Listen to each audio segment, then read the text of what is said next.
The Senate will come to order, and the chaplain, Dr. Perry Black, will lead the Senate in prayer.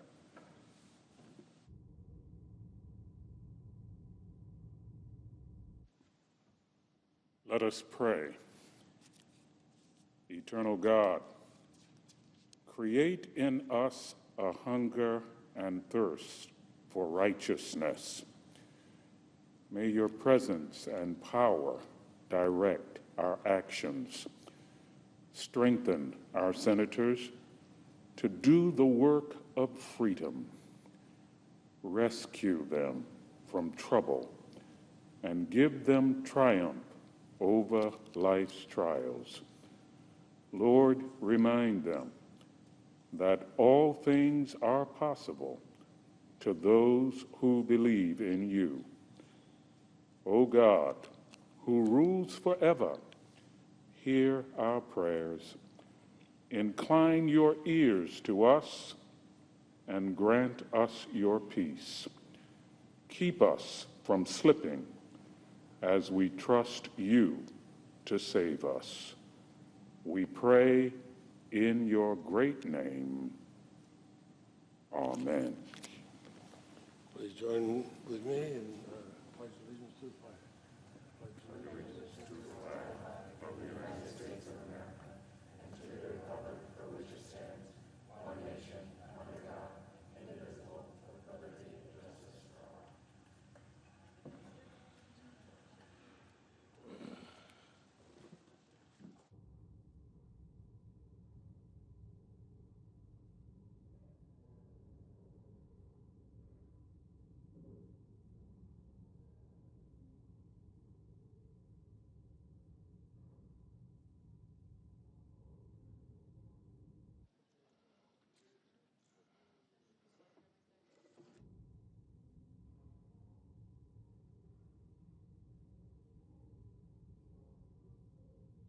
Under the previous order, the leadership time is reserved.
Morning business is closed, and under the previous order, the Senate will proceed to executive session, resume consideration of the following nomination, which the clerk will report.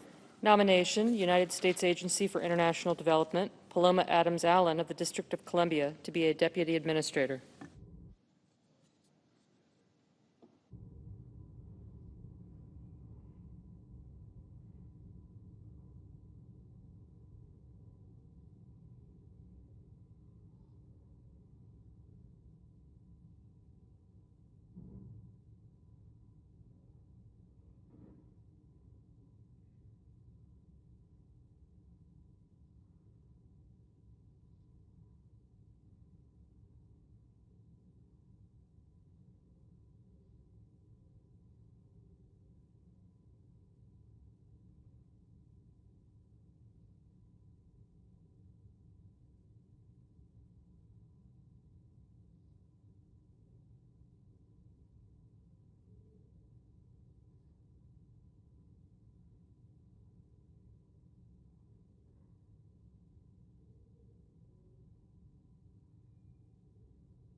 can push teens into darker and darker places. Facebook's own researchers called it Instagram's, quote, perfect storm, exacerbating downward spirals. Facebook, as you have put it, Ms. Haugen, so powerfully, maximizes profits and ignores pain. Facebook's failure to acknowledge and to act makes it morally bankrupt. Again and again, Facebook rejected reforms recommended by its own researchers. Last week, Ms. Davis said, quote, we're looking at, end quote, no specific plans, no commitments, only vague platitudes. These documents that you have revealed provided this company with a blueprint for reform. It provided specific recommendations that could have made Facebook and Instagram safer. The company repeatedly ignored those recommendations from its own researchers that would have made Facebook and Instagram safer. Facebook researchers have suggested changing their recommendations to stop promoting accounts known to encourage dangerous body comparison. Instead of making meaningful changes, Facebook simply pays lip service, and if they won't act, and if big tech won't act, Congress has to intervene. Privacy protection is long overdue. Senator Markey and I have introduced the KIDS Act, which would ban addictive tactics that Facebook uses to exploit children. Parents deserve better tools to protect their children. I'm also a firm supporter of reforming Section 230. We should consider narrowing this sweeping immunity when platforms' algorithms amplify illegal conduct. You've commented on this in your testimony, and perhaps you'll expand on it. We have also heard compelling recommendations about requiring disclosures of research and independent reviews of these platforms' algorithms, and I plan to pursue these ideas. The Securities and Exchange Commission should investigate your contentions and claims, Ms. Haugen, and so should the Federal Trade Commission. Facebook appears to have misled the public and investors, and if that's correct, it ought to face real penalties as a result of that misleading and deceptive misrepresentation.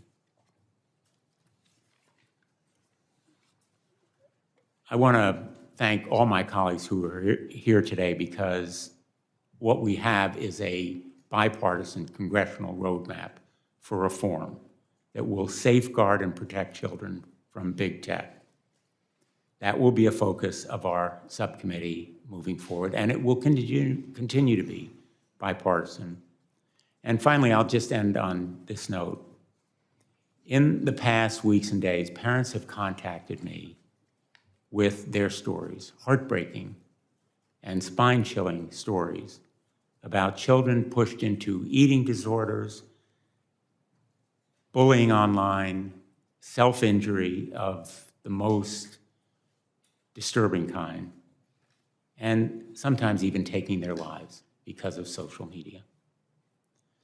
Parents are holding Facebook accountable because of your bravery, Ms. Haugen, and we need to hold accountable Facebook and all big tech as well. Again, my thanks to you.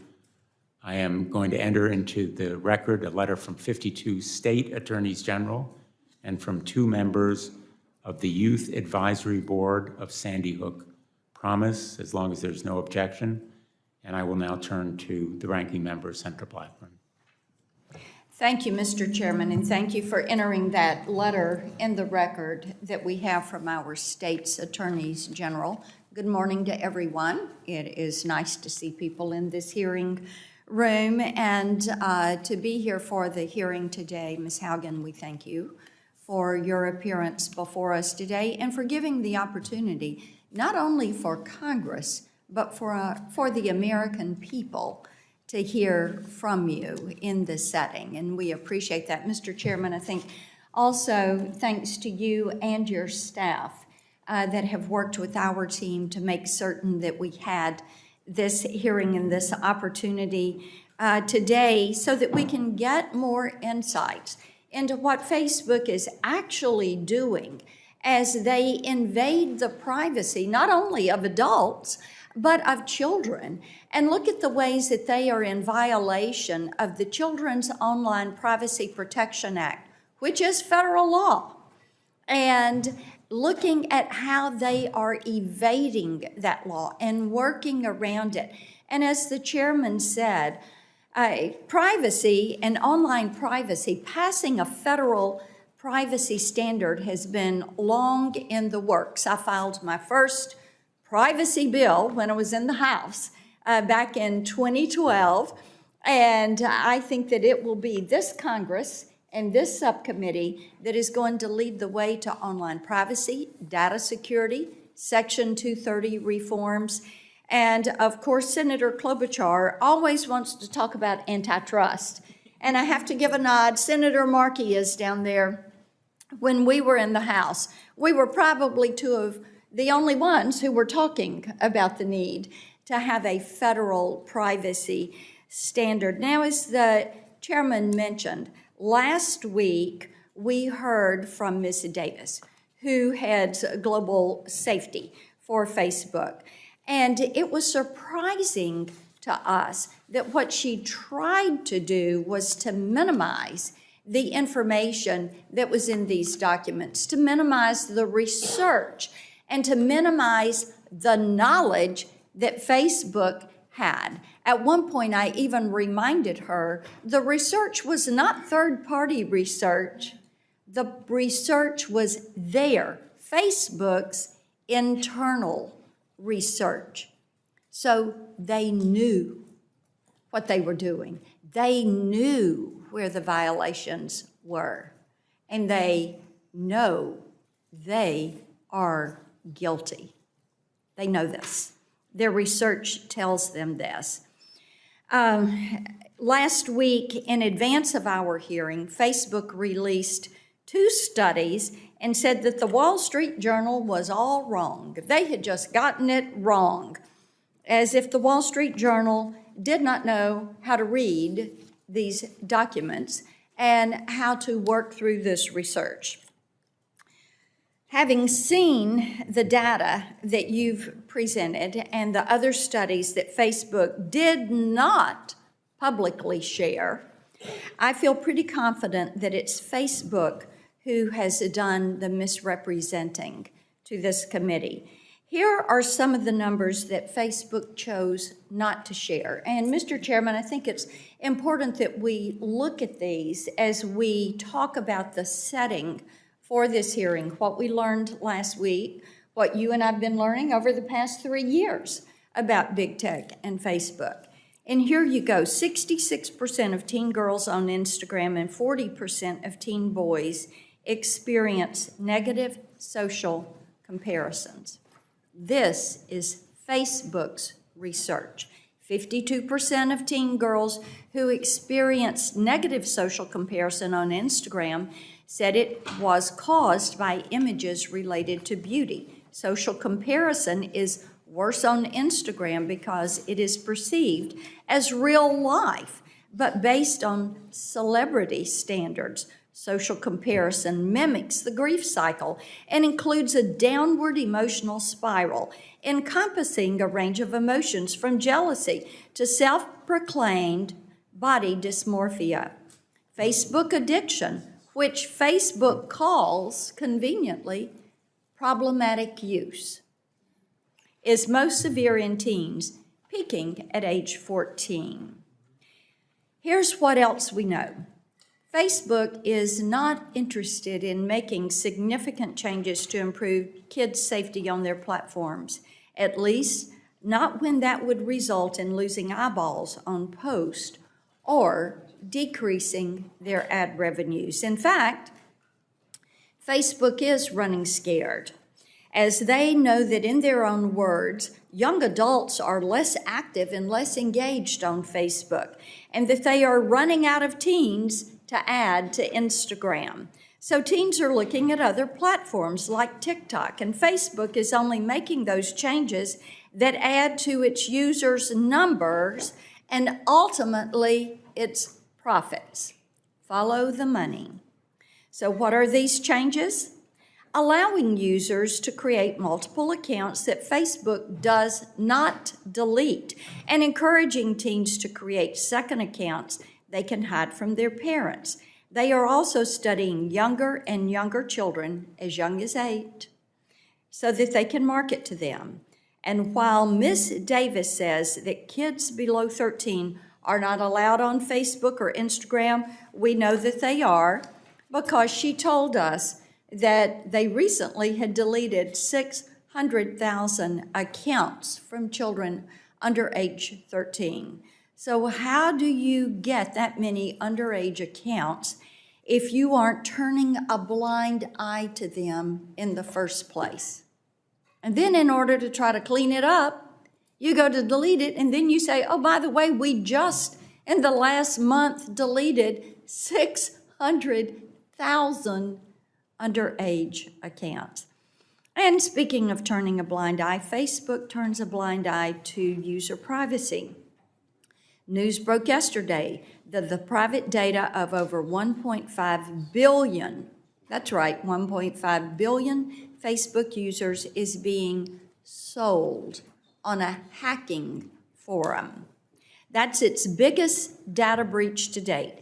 Examples like this underscore my strong concerns about Facebook collecting the data of kids and teens and what they are doing with it. Facebook also turns a blind eye toward blatant human exploitation taking place on its platform, trafficking, forced labor, cartels, the worst possible things one can imagine. Big tech companies have gotten away with abusing consumers for too long. It is clear that Facebook prioritizes profit over the well-being of children and all users. So as a mother and a grandmother, this is an issue that is of particular concern to me. So we thank you for being here today, Ms. Haugen, and we look forward to getting to the truth about what Facebook is doing with users' data and how they are abusing their privacy and how they show a lack of respect for the individuals that are on their network. We look forward to the testimony. Thank you, Mr. Chairman. Thanks, Senator Black. Thank you, Senator Blackburn. I don't know whether the ranking member would like to make... If you don't mind, thank you, Chairman Blumenthal, and I will just take a moment or two. And I do appreciate being able to speak as ranking member of the full committee. This Ms. Haugen, this is a subcommittee hearing. You see some vacant seats. There's pretty good attendance for a subcommittee. There are also a lot of things going on, so people will be coming and going. But I'm willing to predict that this will have almost 100% attendance by members of the subcommittee because of the importance of this subject matter. So thanks for coming forward to share concerns about Facebook's business practices, particularly with respect to children and teens. And of course, that is the main topic of it's the title of our hearing today, Protecting Kids Online. The recent revelations about Facebook's mental health effects on children and its plan to target younger audiences are indeed disturbing. And I think you're going to see a lot of bipartisan concern about this today and in future hearings. They show how urgent it is for Congress to act against powerful tech companies on behalf of children and the broader public. And I say powerful tech companies, they are possessive of immense power. Their product is addictive, and people on both sides of this dais are concerned about this.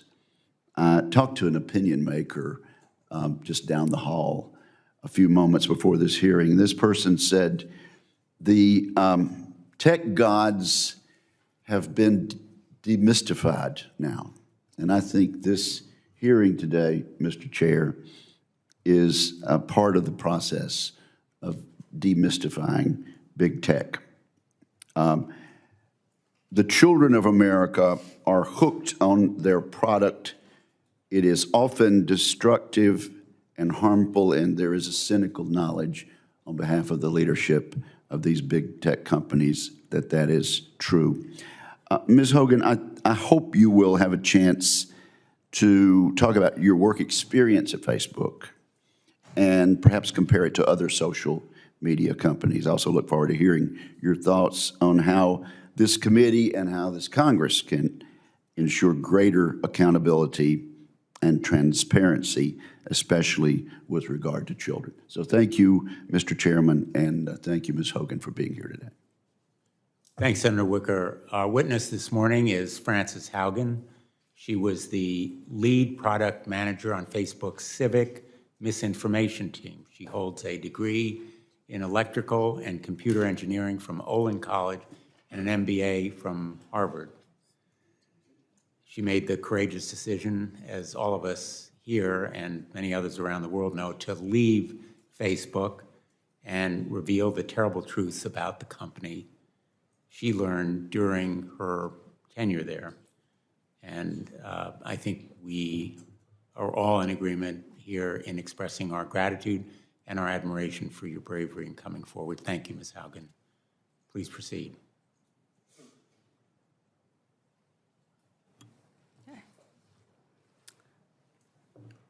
Good afternoon, Chairman Blumenthal, Ranking Member Blackburn, and members of the subcommittee.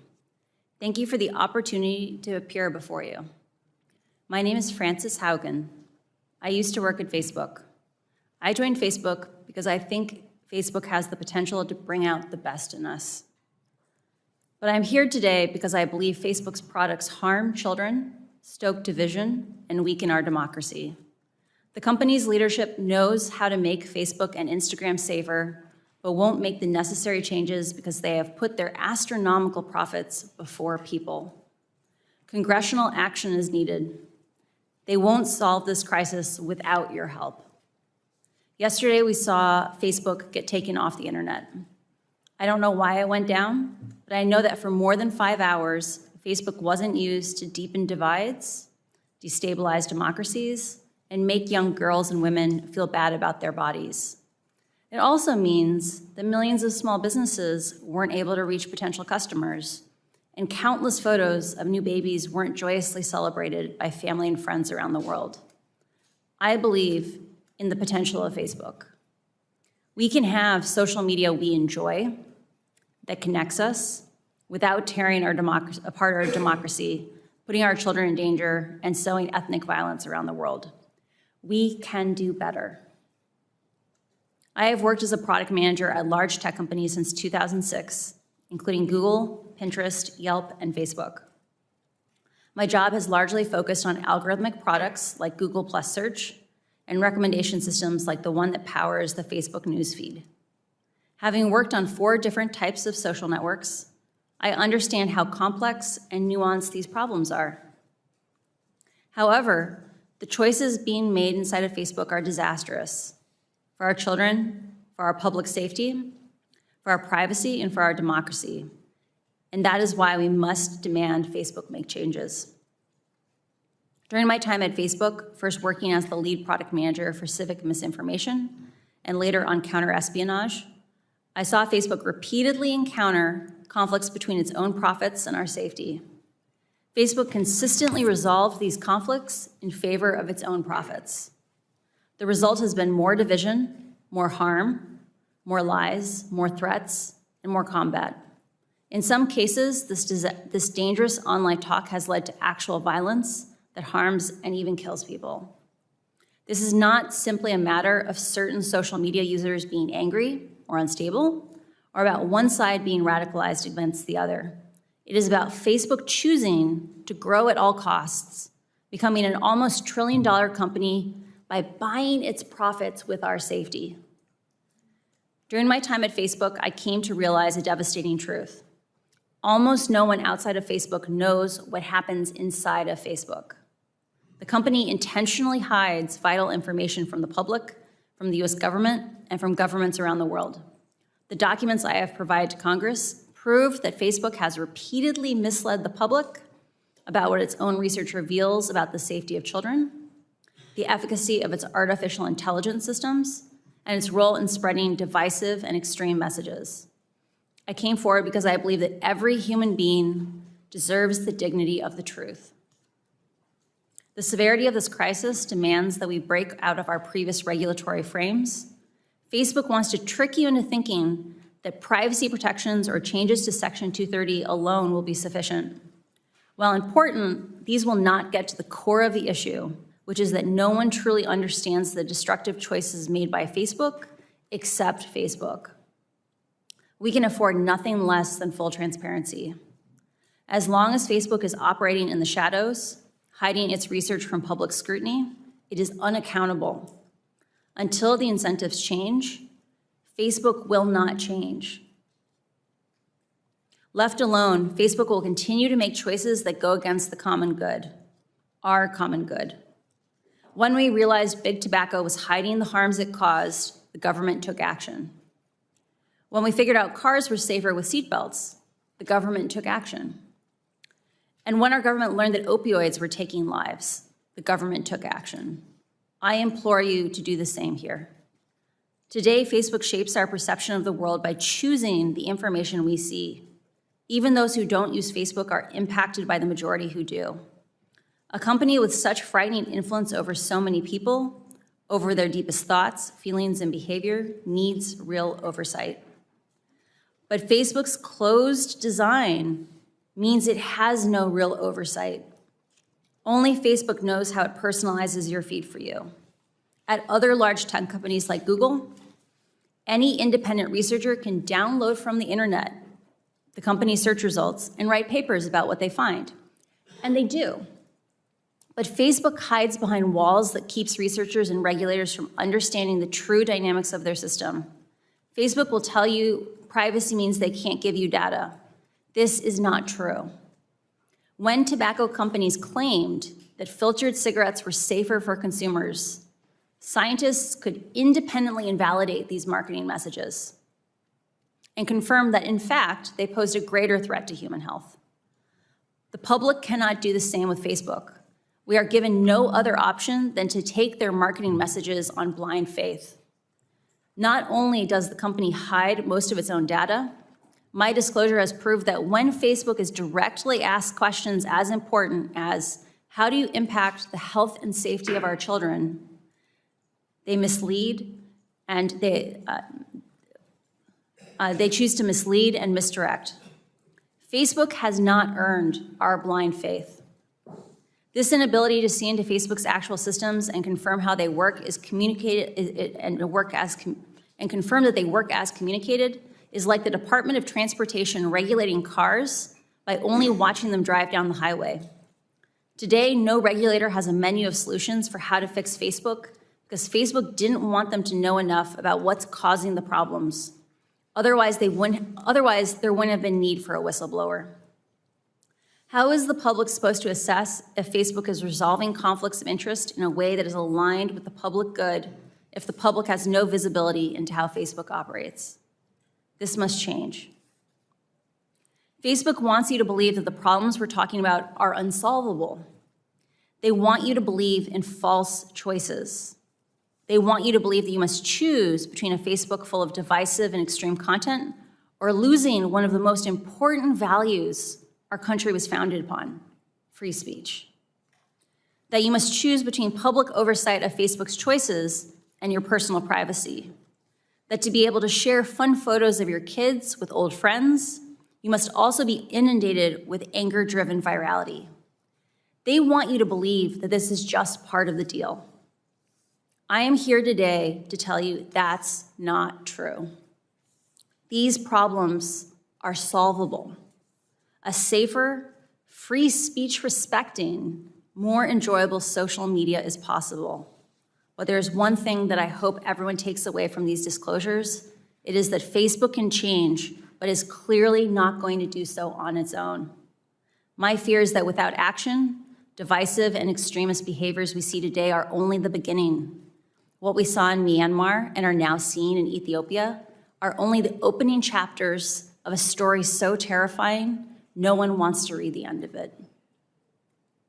Congress can change the rules that Facebook plays by and stop the many harms it is now causing. We now know the truth about Facebook's destructive impact. I really appreciate the seriousness which the members of Congress and the Securities and Exchange Commission are approaching these issues. I came forward at great personal risk because I believe we still have time to act. But we must act now. I'm asking you, our elected representatives, to act. Thank you.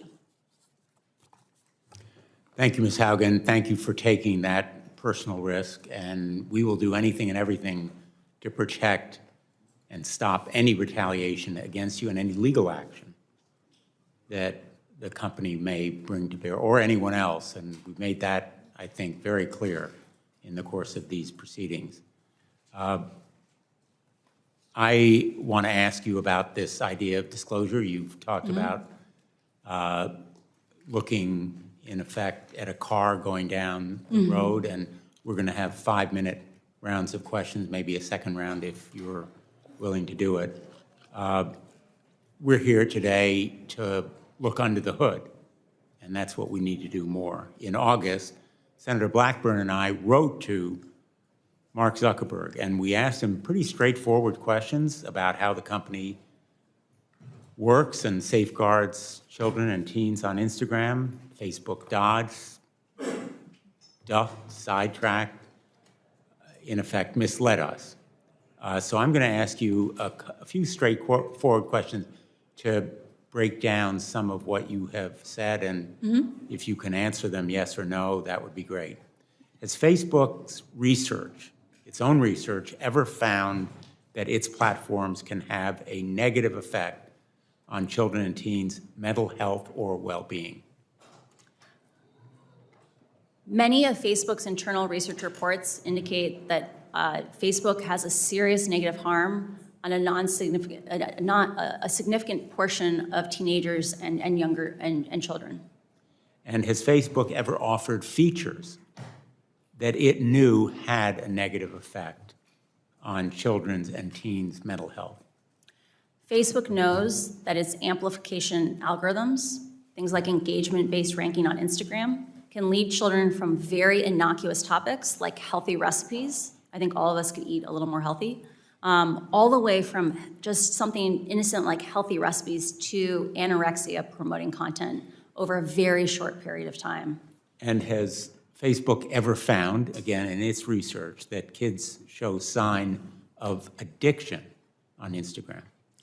Facebook has studied a pattern that they call problematic use, what we might more commonly call addiction. It has a very high bar for what it believes it is. It says you self-identify that you don't have control over your usage and that it is materially harming your health, your schoolwork, or your physical health. 5 to 6% of 14-year-olds have the self-awareness to admit both those questions. It is likely that far more than 5 to 6% of 14-year-olds are addicted to Instagram. Last Thursday, my colleagues and I asked Ms. Davis, who was representing Facebook, about how the decision would be made whether to pause permanently Instagram for kids. And she said, quote, "There's no one person who makes a decision like that. We think about it that collaboratively." It's as though she couldn't mention Mark Zuckerberg's name. Isn't he the one who will be making this decision from your experience in the company? Mark holds a very unique role in the tech industry in that he holds over 55% of all the voting shares for Facebook. There are no similarly powerful companies that are as unilaterally controlled. And in the end, the buck stops with Mark. There's no one currently holding Mark accountable but himself. And Mark Zuckerberg, in effect, is the algorithm designer-in-chief, correct? I received an MBA from Harvard, and they emphasized to us that we are responsible for the organizations that we build. Mark has built an organization that is very metrics-driven. It is intended to be flat. There is no unilateral responsibility. The metrics make the decision. Unfortunately, that itself is a decision. And in the end, if he is the CEO and the chairman of Facebook, he is responsible for those decisions. The buck stops with him. The buck stops with him. And speaking of the buck stopping, you have said that Facebook should declare moral bankruptcy. I agree. Yeah. I think its actions and its failure to acknowledge its responsibility indicate moral bankruptcy. There is a cycle occurring inside the company where Facebook has struggled for a long time to recruit and retain the number of employees it needs to tackle the large scope of projects that it has chosen to take on. Facebook is stuck in a cycle where it struggles to hire. That causes it to understaff projects, which causes scandals, which then makes it harder to hire. Part of why Facebook needs to come out and say, we did something wrong, we made some choices that we regret, is the only way we can move forward and heal Facebook is we first have to admit the truth. Like the way we'll have reconciliation and we can move forward is by first being honest and declaring moral bankruptcy. Being honest and acknowledging that Facebook has caused and aggravated a lot of pain simply to make more money. And it has profited off spreading disinformation and misinformation and sowing hate. Facebook's answers to Facebook's destructive impact always seems to be more Facebook. We need more Facebook, which means more pain and more money for Facebook. Would you agree? I don't think at any point Facebook set out to make a destructive platform. I think it is a challenge of that Facebook has set up an organization where the parts of the organization responsible for growing and expanding the organization are separate and not regularly cross-pollinated with the parts of the company that focus on the harms that the company is causing. And as a result, regularly, integrity actions, projects that were hard fought by the teams trying to keep us safe, are undone by new growth projects that counteract those same remedies. So I do think it's a thing of there are organizational problems that need oversight, and Facebook needs help in order to move forward to a more healthy place. And whether it's teens bullied into suicidal thoughts or the genocide of ethnic minorities in Myanmar, or fanning the flames of division within our own country or in Europe, they are ultimately responsible for the immorality of the pain that's caused. Facebook needs to take responsibility for the consequences of its choices. It needs to be willing to accept small trade-offs on profit. And I think just that act of being able to admit that it's a mixed bag is important. And I think that what we saw from Antigone last week is an example of the kind of behavior we need to support Facebook in growing out of, which is instead of just focusing on all the good they do, admit they have responsibilities to also remedy the harm. But Mark Zuckerberg's new policy is no apologies, no admissions, no acknowledgement, nothing to see here. We're going to deflect it and go sailing. I turn to the ranking member. Thank you, Mr. Chairman. Thank you for your testimony. I want to stay with Ms. Davis in some of her comments because I had asked her last week about the underage users. And she had made the comment, I'm going to quote from her testimony, if we find an account of someone who's under 13, we remove them. In the last 3 months, we removed 600,000 accounts of under 13-year-olds, end quote. And I have to tell you, it seems to me that there's a problem if you have 600,000 accounts from children who ought not to be there in the first place. So what did Mark Zuckerberg know about Facebook's plans to bring kids on as new users and advertise to them? There are reports within Facebook that show cohort analyses where they examine at what ages do people join Facebook and Instagram. And based on those cohort analyses, so Facebook likes to say children lie about their ages to get onto the platform. The reality is enough kids tell the truth that you can work backwards to figure out what are approximately the real ages of anyone who's on the platform. When Facebook does cohort analyses and looks back retrospectively, it discovers things like, up to 10 to 15% of even 10-year-olds in a given cohort may be on Facebook or Instagram.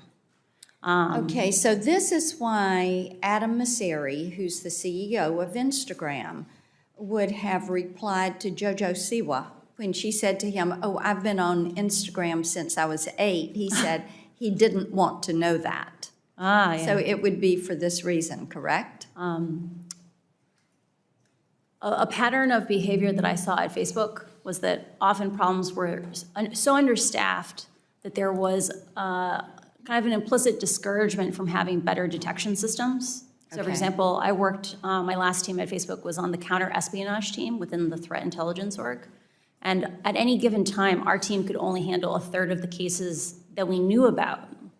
We knew that if we built even a basic detector, we would likely have many more cases. Okay, then let Similarly- me ask you. Sure. Yeah, let me ask you this. So you look at the way that they have the data, but they're choosing to keep that data and advertise from it, right? You sell it to third parties. So what does Facebook do? You've got these 600,000 accounts that ought not to be on there. Probably And- more. And, right. But then you delete those accounts. But what happens to that data? Does Facebook keep that data? Do they keep it until those children go to age 13? Since, as you're saying, they can work backward and figure out the true age of a user. So what do they do with it? Do they delete it? Do they store it? Do they keep it? How do they process that? My understanding of Facebook's data retention policies, and I want to be really clear, I didn't work directly on that, is that when they delete an account, they delete all the data within, I believe, 90 Okay. days in compliance with GDPR. With regard to children underage on the platform, Facebook could do substantially more to detect more of those children, and they should have to publish for Congress those processes because there are lots of subtleties in those things, and they could be much more effective than probably what they're doing today. Got it. Now, staying with this underage children, since this hearing is all about kids and about online privacy, I want you to tell me how Facebook is able to do market research on these children that are under age 13, because Mrs. Davis was really, she didn't deny this last week. So how are they doing this? Do they bring kids into focus groups with their parents? How do they get that permission? She said they got permission from parents. Is there a permission slip or a form that gets signed? And then how do they know which kids to target? There's a bunch to unpack there. We'll start with maybe how did they recruit children for focus groups or recruit teenagers. Most tech companies have systems where they can analyze the data that is on their servers. So most of the focus groups I read or that I saw analysis of were around Messenger Kids, which has children on it. And those focus groups appear to be children interacting in person. Often, large tech companies use either sourcing agencies that will go and identify people who meet certain demographic criteria, or they will reach out directly based on data on the platform. So, for example, on the case of Messenger Kids, maybe you would want to study a child that was an active user and one that was a less active user. You might reach out to some that came from each population. And so these are children that are under age 13, Yeah. and they know it. For some of these studies. And I assume they get permission, but I don't work on that. Okay. Well, we're still waiting to get a copy of Yeah. that parental consent form that would involve children. My time has expired, Mr. Chairman. I'll save my other questions for our second round if we're able to get those. Thank you. Great. Thank you, Senator Blackburn. Senator Klobuchar. Thank you very much, Mr. Chairman. Thank you so much, Ms. Haugen, for shedding a light on how Facebook time and time again has put profit over people. When their own research found that more than 13% of teen girls say that Instagram made their thoughts of suicide worse, what did they do? They proposed Instagram for Kids, which has now been put on pause because of public pressure. When they found out that their algorithms are fostering polarization, misinformation, and hate, that they allowed 99% of their violent content to remain unchecked on their platform, including lead up to the January 6th insurrection. What did they do? They now, as we know, Mark Zuckerberg's going sailing and saying no apologies. I think the time has come for action, and I think you are the catalyst for that action.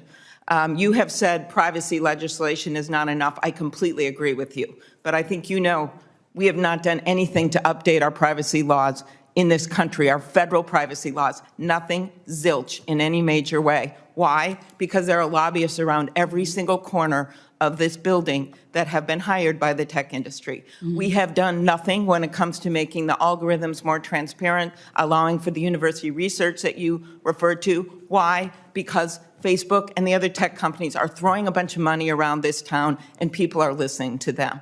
We have done nothing significantly past, although we are on a bipartisan basis working in the Antitrust Subcommittee to get something done on consolidation, which you understand allows the dominant platforms to control all this, like the bullies in the neighborhood, buy out the companies that maybe could have competed with them and added the bells and whistles. So the time for action is now. So I'll start with something that I asked Facebook's head of safety when she testified before us last week. I asked her how they estimate the lifetime value of a user for kids who start using their products before they turn 13. She evaded the question and said, that's not the way we think about it. Is that right, or is it your experience that Facebook estimates and puts a value on how much money they get from users in general? I'll get to kids in a second. Is that a motivating force for them?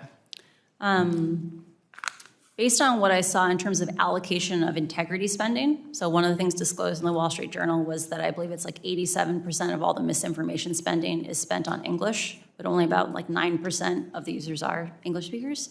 It seems that Facebook invests more in users who make them more money, even though the danger may not be evenly distributed based on profitability.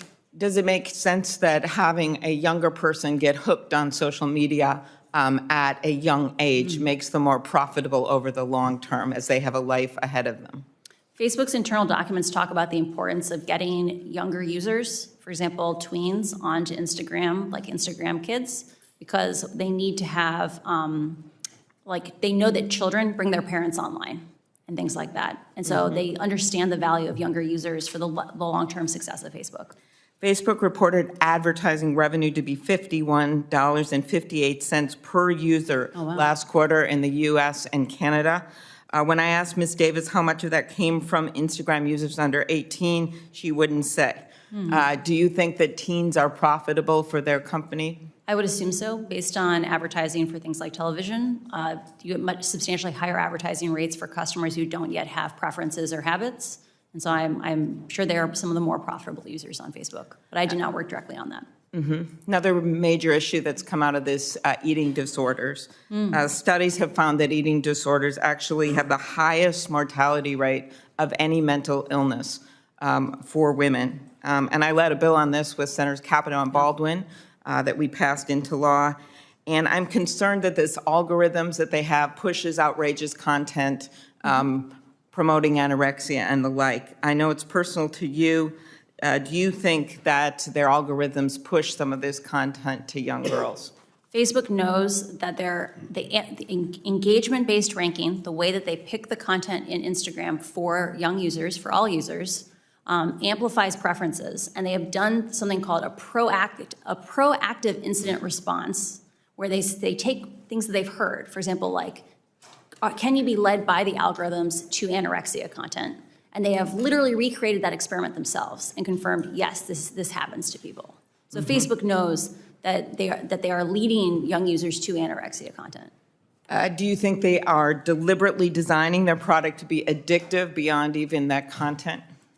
Facebook has a long history of having a successful and very effective growth division. where they take little tiny tweaks and they constantly are trying to optimize it to grow. Those kinds of stickiness could be construed as things that facilitate addiction. Right. Last thing I'll ask is, we've seen this same kind of content in the political world. You brought up other countries and what's been happening there. On 60 Minutes, you said that Facebook implemented safeguards to reduce misinformation ahead of the 2020 election, but turned off those safeguards right after the election. And you know that the insurrection occurred January 6th. Do you think that Facebook turned off the safeguards because they were costing the company money, because it was reducing profits? Facebook has been emphasizing a false choice. They've said the safeguards that were in place before the election implicated free speech. The choices that were happening on the platform were really about how reactive and twitchy was the platform, right? Like how viral was the platform. And Facebook changed those safety defaults in the run-up to the election because they knew they were dangerous. And because they wanted that growth back, they wanted the acceleration of the platform back after the election, they returned to their original defaults. And the fact that they had to break the glass on January 6th and turn them back on, I think that's deeply problematic. Agree. Thank you very much for your bravery in coming forward. Senator Thune. Thank you, Mr. Chair and Ranking Member Blackburn. I've been arguing for some time that it is time for Congress to act, and I think the question is always, what is the correct way to do it, the right way to do it, consistent with our First Amendment right to free speech. Totally. This committee doesn't have jurisdiction over the antitrust issue. That's the Judiciary Committee, and I'm not averse to looking at the monopolistic nature of Facebook, honestly. I think that's a real issue that needs to be examined and perhaps addressed as well. But at least under this committee's jurisdiction, there are a couple of things I think we can do. And I have a piece of legislation, and Senators Blackburn and Blumenthal are both co-sponsors, called the Filter Bubble Transparency Act. And essentially what it would do is give users the options to engage with social media platforms without being manipulated by these secret formulas that essentially dictate the content that you see when you open up an app or log on to a website. We also, I think, need to hold big tech accountable by reforming Section 230. And one of the best opportunities, I think, to do that, at least in a bipartisan way, is the Platform Accountability and Consumer Transparency, or the PACT Act, and that's legislation that I've co-sponsored with Senator Schatz, which, in addition to stripping Section 230 protections for content that a court determines to be illegal, the PACT Act would also increase transparency and due process for users around the content moderation process. And importantly, in the context we're talking about today with this hearing, with a major big tech whistleblower, the PACT Act would explore the viability of a federal program for big tech employees to blow the whistle on wrongdoing inside the companies where they work.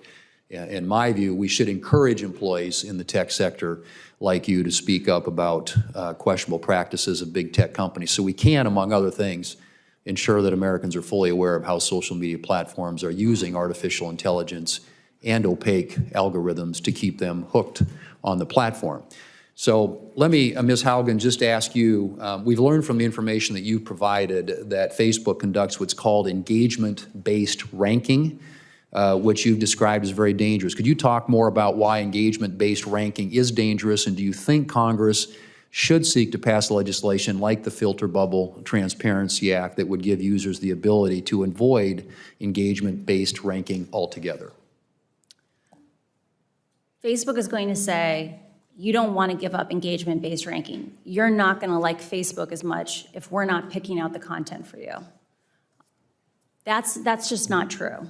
There are a lot of, Facebook likes to present things as false choices, like you have to choose between having lots of spam. Like, let's say, imagine we ordered our feeds by time, like on iMessage, or on, there are other forms of social media that are chronologically based. They're going to say, you're going to get spammed, like you're not going to enjoy your feed. The reality is that those experiences have a lot of permutations. There are ways that we can make those experiences where computers don't regulate what we see. We together socially regulate what we see. But they don't want us to have that conversation, because Facebook knows that when they pick out the content that we focus on using computers, we spend more time on their platform, they make more money. The dangers of engagement-based ranking are that Facebook knows that content that elicits an extreme reaction from you is more likely to get a click, a comment, or reshare. And it's interesting because those clicks and comments and reshares aren't even necessarily for your benefit. It's because they know that other people will produce more content if they get the likes and comments and reshares. They prioritize content in your feed so that you will give little hits of dopamine to your friends so they will create more content. And they have run experiments on people, producer-side experiments, where they have confirmed this. So Yeah. you and your part of the information you provided the Wall Street Journal, it's been found that Facebook altered its algorithm in an attempt to boost these meaningful social interactions, or MSI. But rather than strengthening bonds between family and friends on the platform, the algorithm instead rewarded more outrage and sensationalism. And I think Facebook would say that its algorithms are used to connect individuals with other friends and family that are largely positive. Do you believe that Facebook's algorithms make its platform a better place for most users, and should consumers have the option to use Facebook and Instagram without being manipulated by algorithms designed to keep them engaged on that platform? I strongly believe, like I've spent most of my career working on systems like engagement-based ranking. Like when I come to you and say these things, I'm basically damning 10 years of my own work, right? Engagement-based ranking, Facebook says we can do it safely because we have AI. You know, the artificial intelligence will find the bad content that we know our engagement-based ranking is promoting. They've written blog posts on how they know engagement-based ranking is dangerous, but the AI will save us. Facebook's own research says they cannot adequately identify dangerous content, and as a result, those dangerous algorithms that they admit are picking up the extreme sentiments, the division. They can't protect us from the harms that they know exist in their own system. And so I don't think it's just a question of saying, should people have the option of choosing to not be manipulated by their algorithms?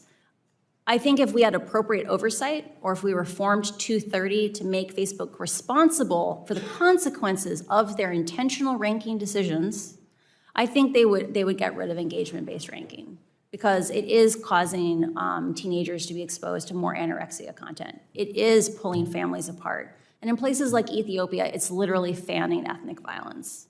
I encourage reform of these platforms, not picking and choosing individual ideas, but instead making the platforms themselves safer, less twitchy, less reactive, less viral, because that's how we scalably solve these problems. Thank you. Ms. Chair, I would simply say let's get to work. So we got some things we can do here. Thanks. I agree. Thank you. Senator Schatz. Thank you, Mr. Chairman, Ranking Member. Thank you for your courage in coming forward. Was there a particular moment when you came to the conclusion that reform from the inside was impossible and that you decided to be a whistleblower? There was a long series of moments where I became aware that Facebook, when faced with conflicts of interest between its own profits and the common good, public safety, that Facebook consistently chose to prioritize its profits. I think the moment at which I realized we needed to get help from the outside, that the only way these problems would be solved is by solving them together, not solving them alone, was when civic integrity was dissolved following the 2020 election. It really felt like a betrayal of the promises that Facebook had made to people who had sacrificed a great deal to keep the election safe, by basically dissolving our community and integrating it in just other parts of the company. And when I know their response is that they've sort of distributed the duties. Yeah. That's an excuse, right?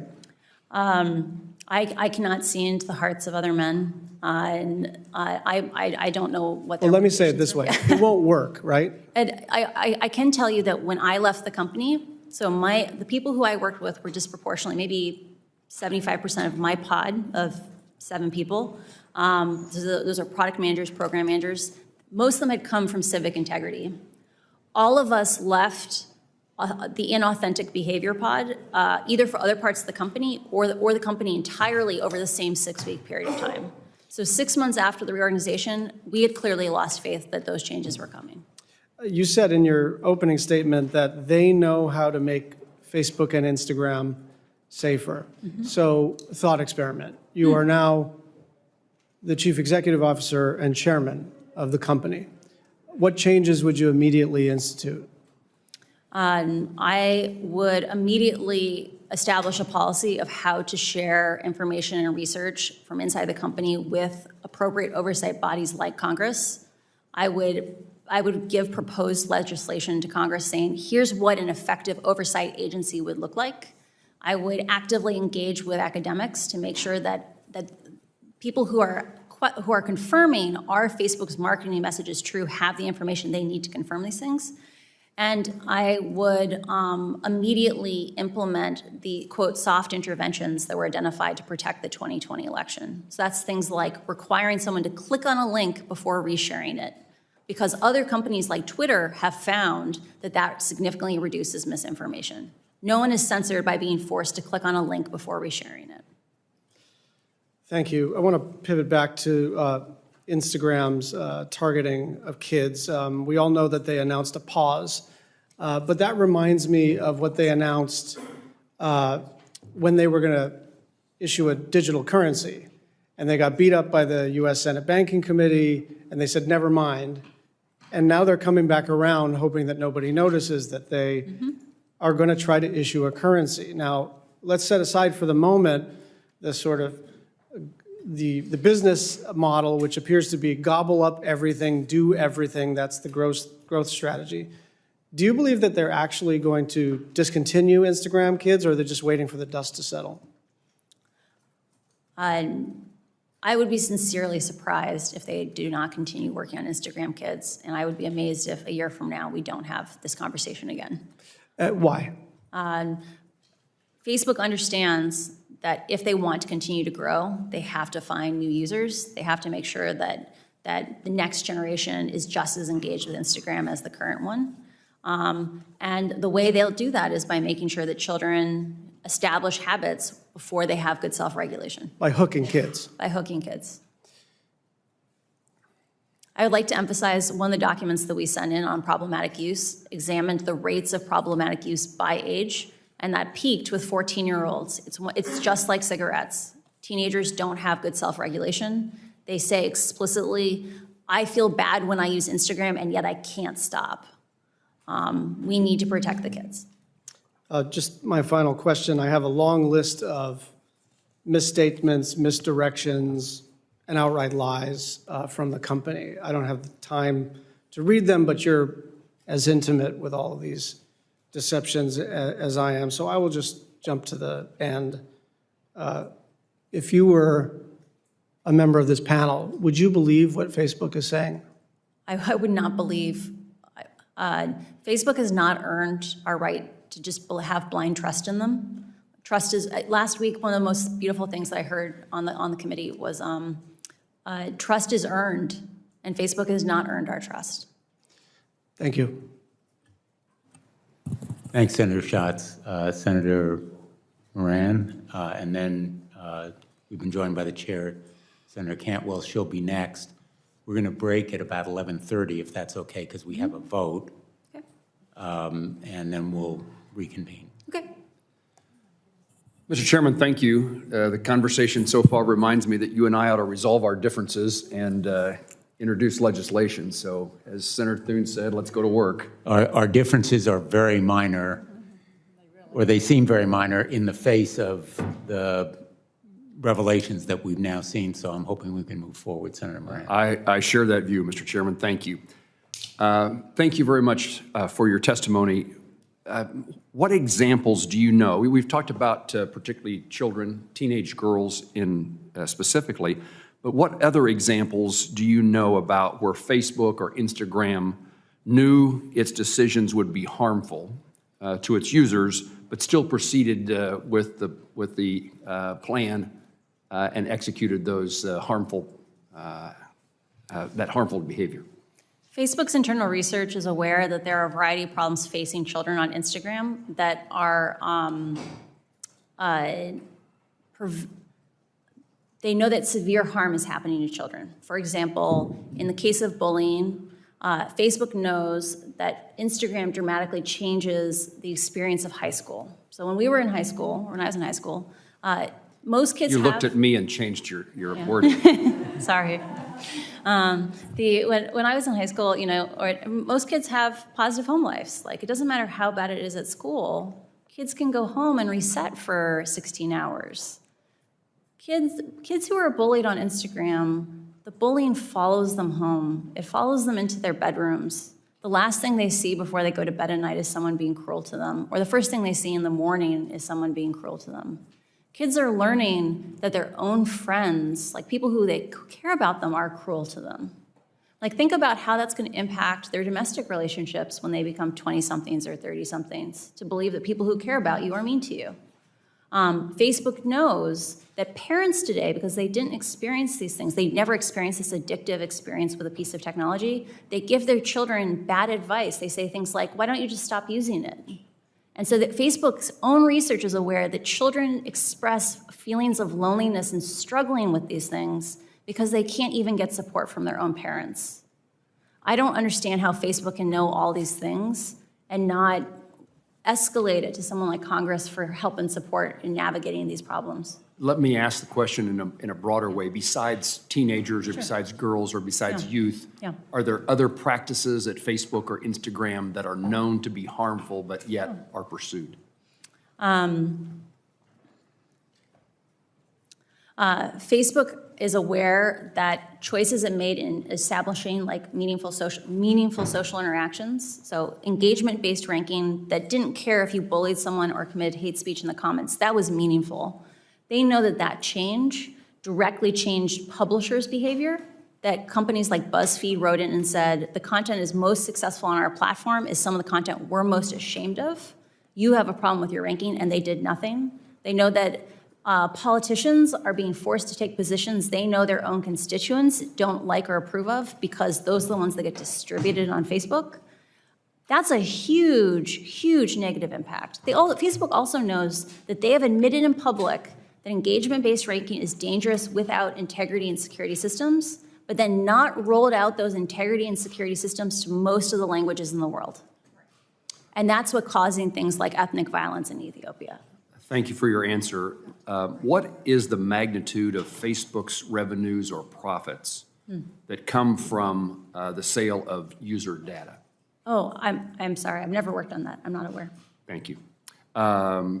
What regulations or legal actions by Congress or by administrative action do you think would have the most consequence or would be feared most by Facebook, Instagram, or allied companies? I strongly encourage reforming Section 230 to exempt decisions about algorithms, right? So modifying 230 around content, I think, has it's very complicated because user-generated content is something that companies have less control over. They have 100% control over their algorithms. And Facebook should not get a free pass on choices it makes to prioritize growth and virality and reactiveness over public safety. They shouldn't get a free pass on that because they're paying for their profits right now with our safety. So I strongly encourage reform of 230 in that way. I also believe there needs to be a dedicated oversight body because right now the only people in the world who are trained to analyze these experiments, to understand what's happening inside of Facebook, are people who grew up inside of Facebook or Pinterest or another social media company. And there needs to be a regulatory home where someone like me could do a tour of duty after working at a place like this and have a place to work on things like regulation, to bring that information out to the oversight boards that have the right to do oversight. A regulatory agency within the federal government. Yes. Thank you very much. Thank you, Chairman. Senator Cantwell. Thank you, Mr. Thank you, Chairman. Senator Moran. Thank you for holding this hearing. And I think my colleagues have brought up a lot of important issues, and so I think I just want to continue on that vein.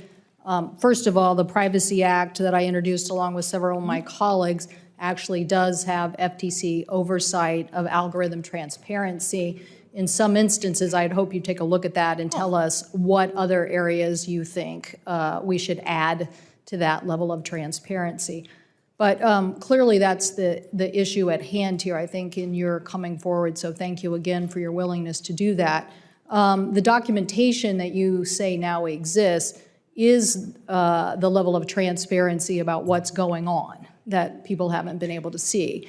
And so your information that you say has gone up to the highest levels at Facebook is that they purposely knew that their algorithms were continuing to have misinformation and hate information, and that when presented with information about this terminology, downstream MSI, meaningful social information, knowing that it was this choice, you could continue this wrong-headed information, hate information about the Rohingya, or you could continue to get higher click-through rates. And I know you said you don't know about profits, but I'm pretty sure you know that on a page. Yeah. If you click through that next page, I'm pretty sure there's a lot more ad revenue than if you didn't click through. So you're saying that documents exist that at the highest level at Facebook, you had information discussing these two choices, and that people chose, even though they knew that it was misinformation and hurtful and maybe even causing people lives, they continued to choose profit.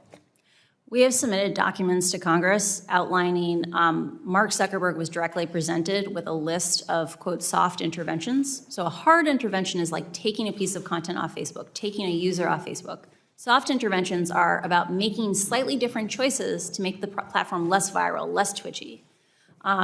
Mark was presented with these options and chose to not remove downstream MSI in April of 2020, even though even just isolated in at-risk countries, that's countries at risk of violence, if it had any impact on the overall MSI metric. So he chose— Which in translation means less money. Yeah, he said— Right? Was there another reason given why they would do it other than they thought it would really affect their numbers? I don't know for certain. Like Jeff Horowitz, the reporter for the Wall Street Journal, and I struggled with this because we sat there and read these minutes and we were like, how is this possible? Like, we've just read 100 pages on how downstream MSI expands hate speech, misinformation, violence inciting content, graphic violent content. Why wouldn't you get rid of this? And the best theory that we've come up with, and I want to emphasize this is just our interpretation on it, is people's bonuses are tied to MSI. Right? Like people stay or leave the company based on what they get paid. And like, if you hurt MSI, a bunch of people weren't going to get their bonuses. So you're saying that this practice even still continues today? Like, we're still in this environment? I'm personally very frustrated by this because we presented information to Facebook from one of my own constituents in 2018 talking about this issue with the Rohingya, pleading with the company. Yeah. We pleaded with the company, and they continue to not address this issue. Now, you're pointing out that these same algorithms are being used, and they know darn well in Ethiopia that it's causing and inciting violence. And again, they are still today choosing profit over taking this information down. Is that correct? When rioting began in the United States in the summer of last year, they turned off downstream MSI only for when they detected content was health content, which is probably COVID, and civic content. But Facebook's own algorithms are bad at finding this content. It's still in the raw form for 80, 90% of even that sensitive content. In countries where they don't have integrity systems in the local language, and in the case of Ethiopia, there are 100 million people in Ethiopia in 6 languages. Facebook only supports 2 of those languages for integrity systems. This strategy of focusing on language-specific, content-specific systems, AI to save us, is doomed to fail.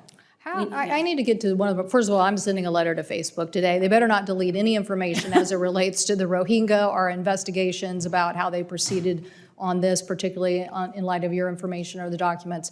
But aren't we also now talking about advertising fraud?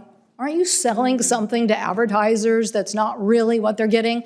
We know about this because of the newspaper issues. We're trying to say that journalism that basically has to meet a different standard, a public interest standard, that basically is out there basically proving every day, or they can be sued. These guys are a social media platform that doesn't have to live with that. And then the consequences, they're telling their advertisers that this was we see it. We see it. People are coming back to the local journalism because they're like, we want to be with a trusted brand. We don't want to be in, your website. So I think your finding for the SEC is an interesting one, but I think that we also have to look at what are the other issues here. And one of them is, did they defraud advertisers in telling them this was the advertising content that you were going to be advertising in, when in reality it was something different. It was based on a different model. We have multiple examples of question and answers for the advertising staff, the sales staff, where advertisers say after the riots last summer, were asked, should we come back to Facebook? Or after the insurrection, like, should we come back to Facebook? And Facebook said in their talking points that they gave to advertisers, we're doing everything in our power to make this safer, or we take down all the hate speech when we find it. But Facebook's own And that was not true. That was not true. They get Thank 3 to you. 5% of hate speech. Thank you. Thank you, Mr. Chairman.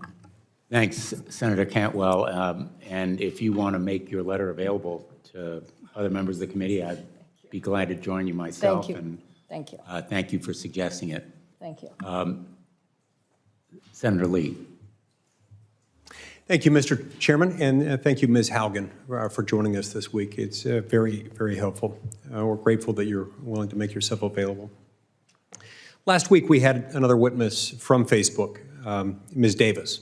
She came and she testified before this committee, and she focused on, among other things, the extent to which Facebook targets ads to children, including ads that are either sexually suggestive or geared toward adult-themed products or themes in general.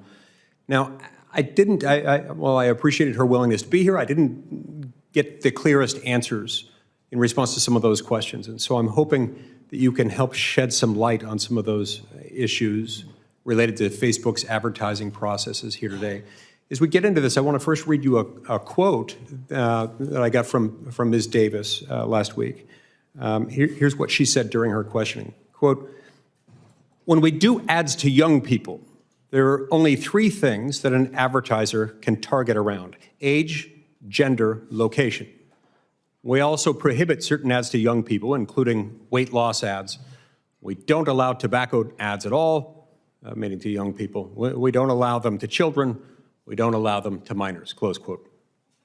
Now, since that exchange happened last week, there are a number of individuals and groups, including a group called the Technology Transparency Project, or TTP, that have indicated that that part of her testimony was inaccurate, that it was false.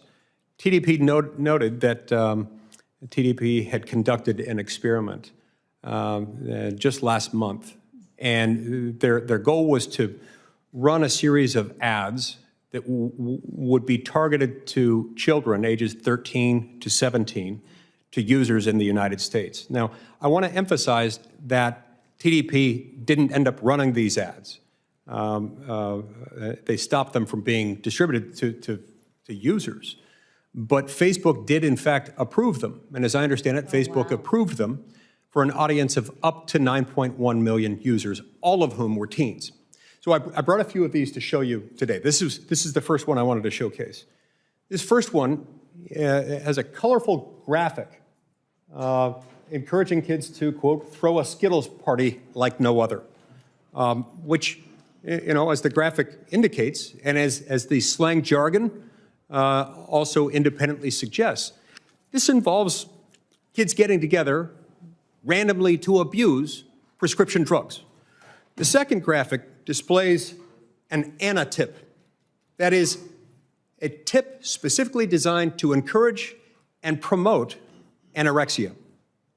And it's on there. Now, the language, the anti-tip itself, independently promotes that. The ad also promotes it, insofar as it was suggesting these are images you ought to look at when you need motivation to be more anorexic, I guess you could say. Now, the third one invites children to find their partner online and to make a love connection. You look lonely, find your partner now to make a love connection. Now look, it'd be an entirely different kettle of fish if this were targeted to an adult audience. It is not. It's targeted to 13 to 17-year-olds. Now, obviously, I don't support, and TDP does not support these messages, particularly when targeted to impressionable children. And again, just to be clear, TDP did not end up pushing the ads out after receiving Facebook's approval. But it did, in fact, receive Facebook's approval. So I think this says something. One could argue that it proves that Facebook is allowing and perhaps facilitating the targeting of harmful adult-themed ads to our nation's children. So could you please explain to me, Ms. Haugen, how these ads with a target audience of 13 to 17-year-old children, how would they possibly be approved by Facebook? And is AI involved in that? I did not work directly on the ad approval system. What was resonant for me about your testimony is Facebook has a deep focus on scale. So scale is, can we do things very cheaply for a huge number of people, which is part of why they rely on AI so much. It is very possible that none of those ads were seen by a human. And the reality is that we've seen from repeated documents within my disclosures is that Facebook's AI systems only catch a very tiny minority of offending content. And best case scenario, in the case of something like hate speech, at most they will ever get 10 to 20%. In the case of children, that means drug paraphernalia ads like that. It's likely if they rely on computers and not humans, they will also likely never get more than 10 to 20% of those ads. Understood. Mr. Chairman, I've got one minor follow-up question. It should be easy to answer. Go ahead. So, while Facebook may claim that it only targets ads based on age, gender, and location, even though these things seem to counteract that, but let's set that aside for a minute, and that they're not basing ads based on specific interest categories. Does Facebook still collect interest category data on teenagers, even if they aren't at that moment targeting ads at teens based on those interest categories? I think it's very important to differentiate between what targeting are advertisers allowed to specify and what targeting Facebook may learn for an ad. Let's imagine you had some text on an ad. It would likely extract out features that it thought was relevant for that ad. For example, in the case of something about partying, it would learn partying is a concept. I'm very suspicious that personalized ads are still not being delivered to teenagers on Instagram because the algorithms learn correlations. They learn interactions where your party ad may still go to kids interested in partying because Facebook is almost certainly has a ranking model in the background that it says this person wants more party-related content. Interesting. Thank you. That's very helpful. And what that suggests to me is that while they're saying they're not targeting teens with those ads, the algorithm might do some of that work for them, which might explain why they collect the data, even while claiming that they're not targeting those ads in that way. I can't speak to whether or not that's the intention, but the reality is it's very, very, very difficult to understand these algorithms today. And over and over and over again, we saw these biases the algorithms unintentionally learn. And so, yeah, it's very hard to disentangle out these factors as long as you have engagement-based ranking. Thank you, Ms. Haugen.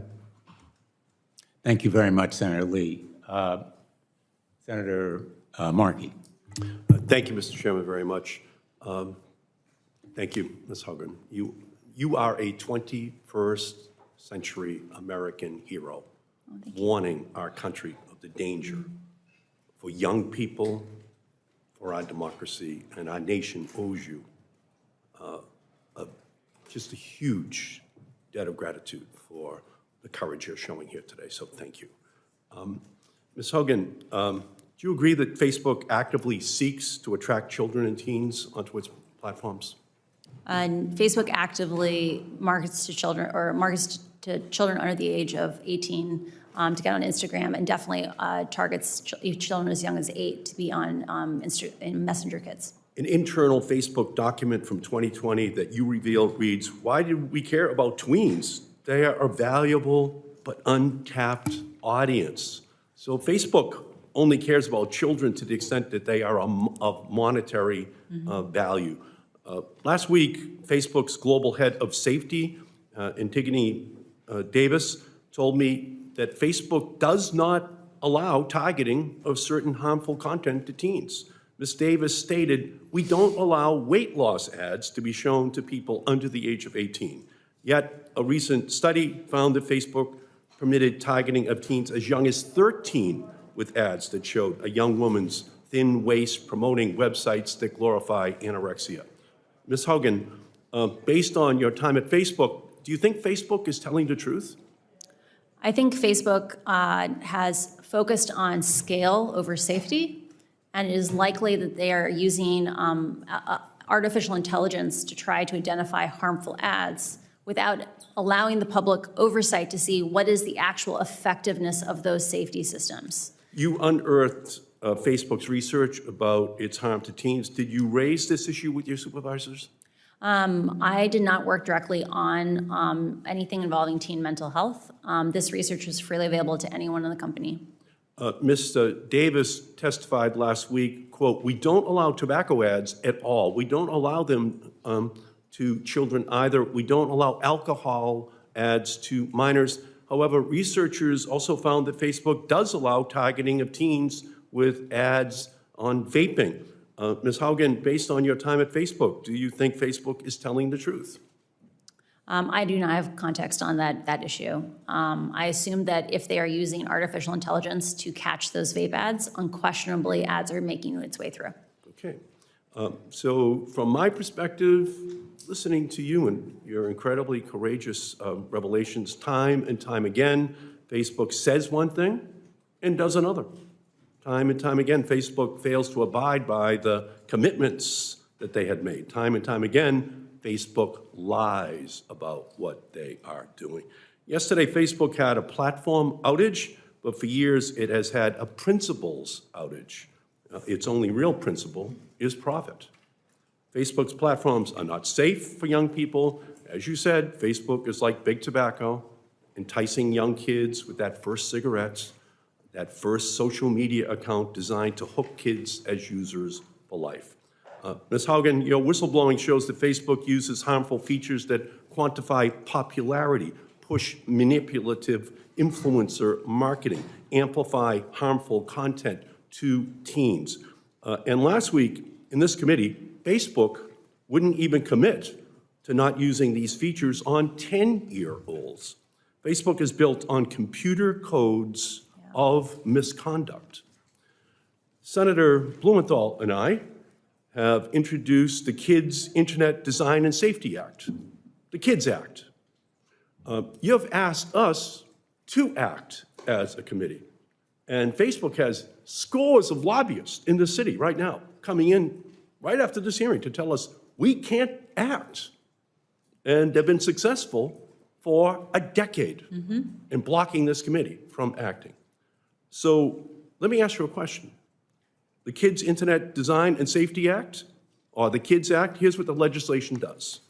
It includes outright bans on children's app features that, one, quantify popularity with likes and follower counts, promotes promotes influencer marketing, and three, that amplifies toxic posts, and that it would prohibit Facebook from using its algorithms to promote toxic posts.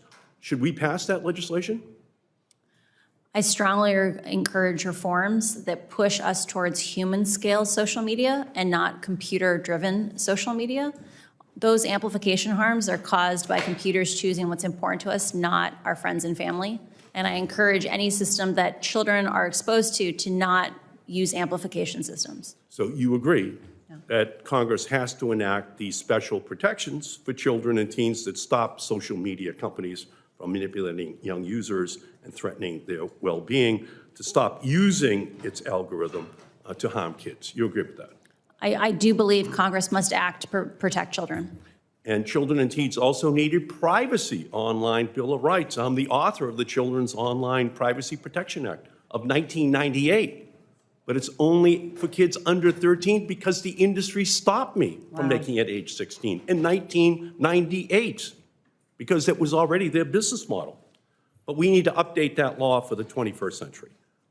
Tell me if this should pass. One, create an online eraser button so that young users can tell websites to delete the data they've collected about them. Two, give young teens under the age of 16 and their parents control of their information. And three, ban targeted ads to children. I support all those actions. Thank you.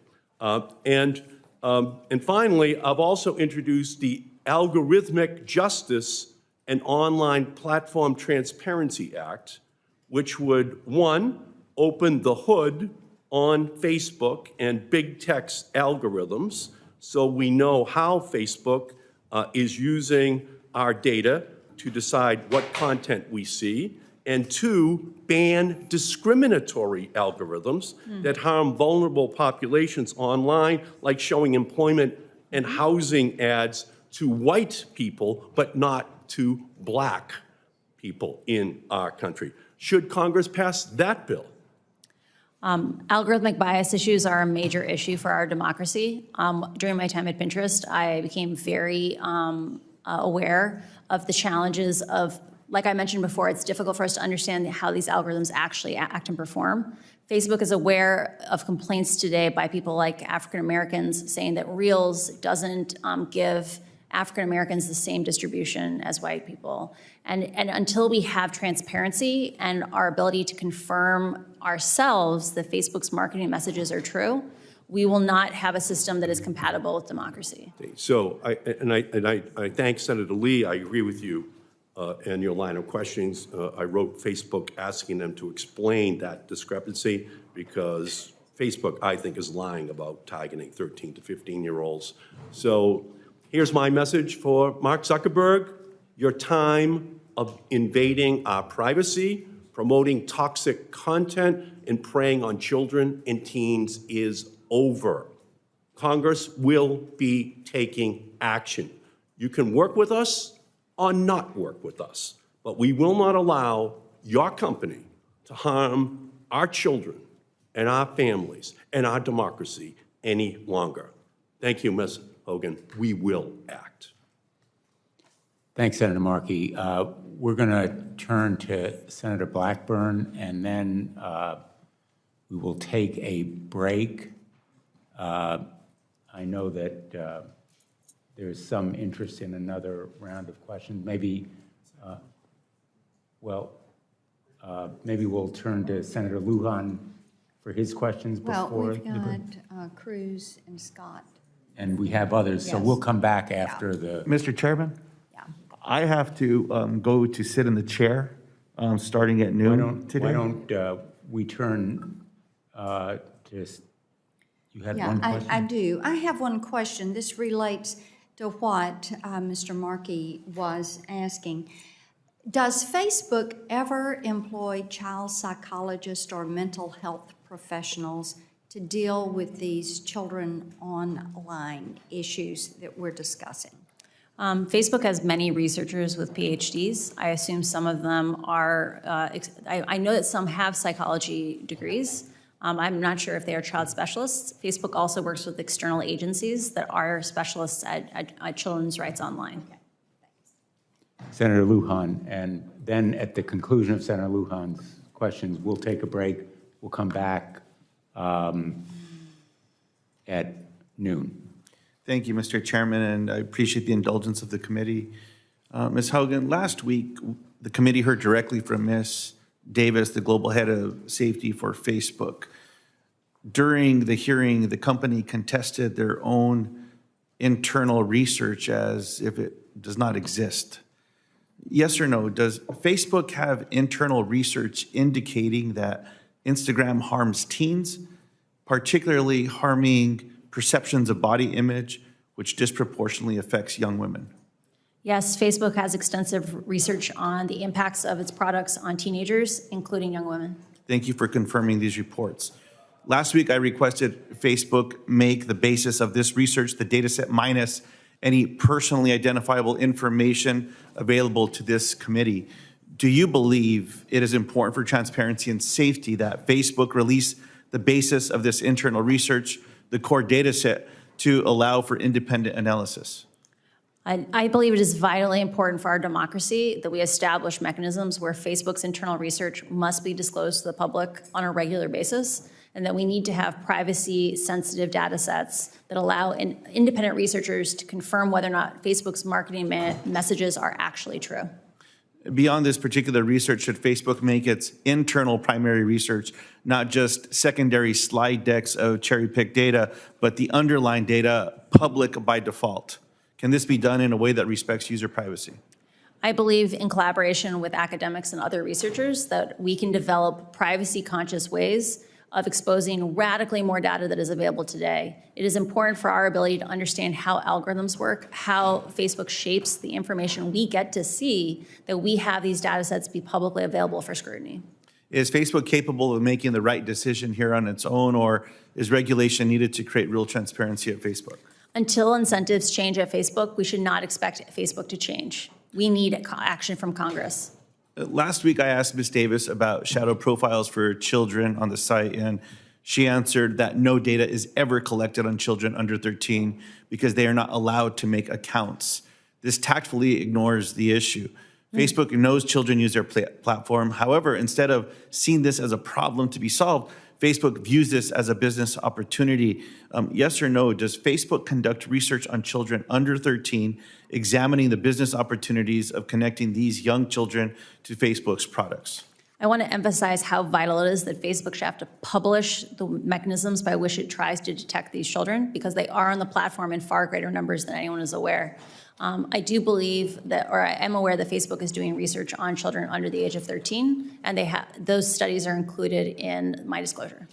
You have shared your concerns about how senior management at Facebook has continuously prioritized revenue over potential user harm and safety. And I have a few questions on Facebook's decision-making. Last week, I asked Ms. Davis, quote, has Facebook ever found a change to its platform would potentially inflict harm on users, but Facebook moved forward because the change would also grow users or increase revenue?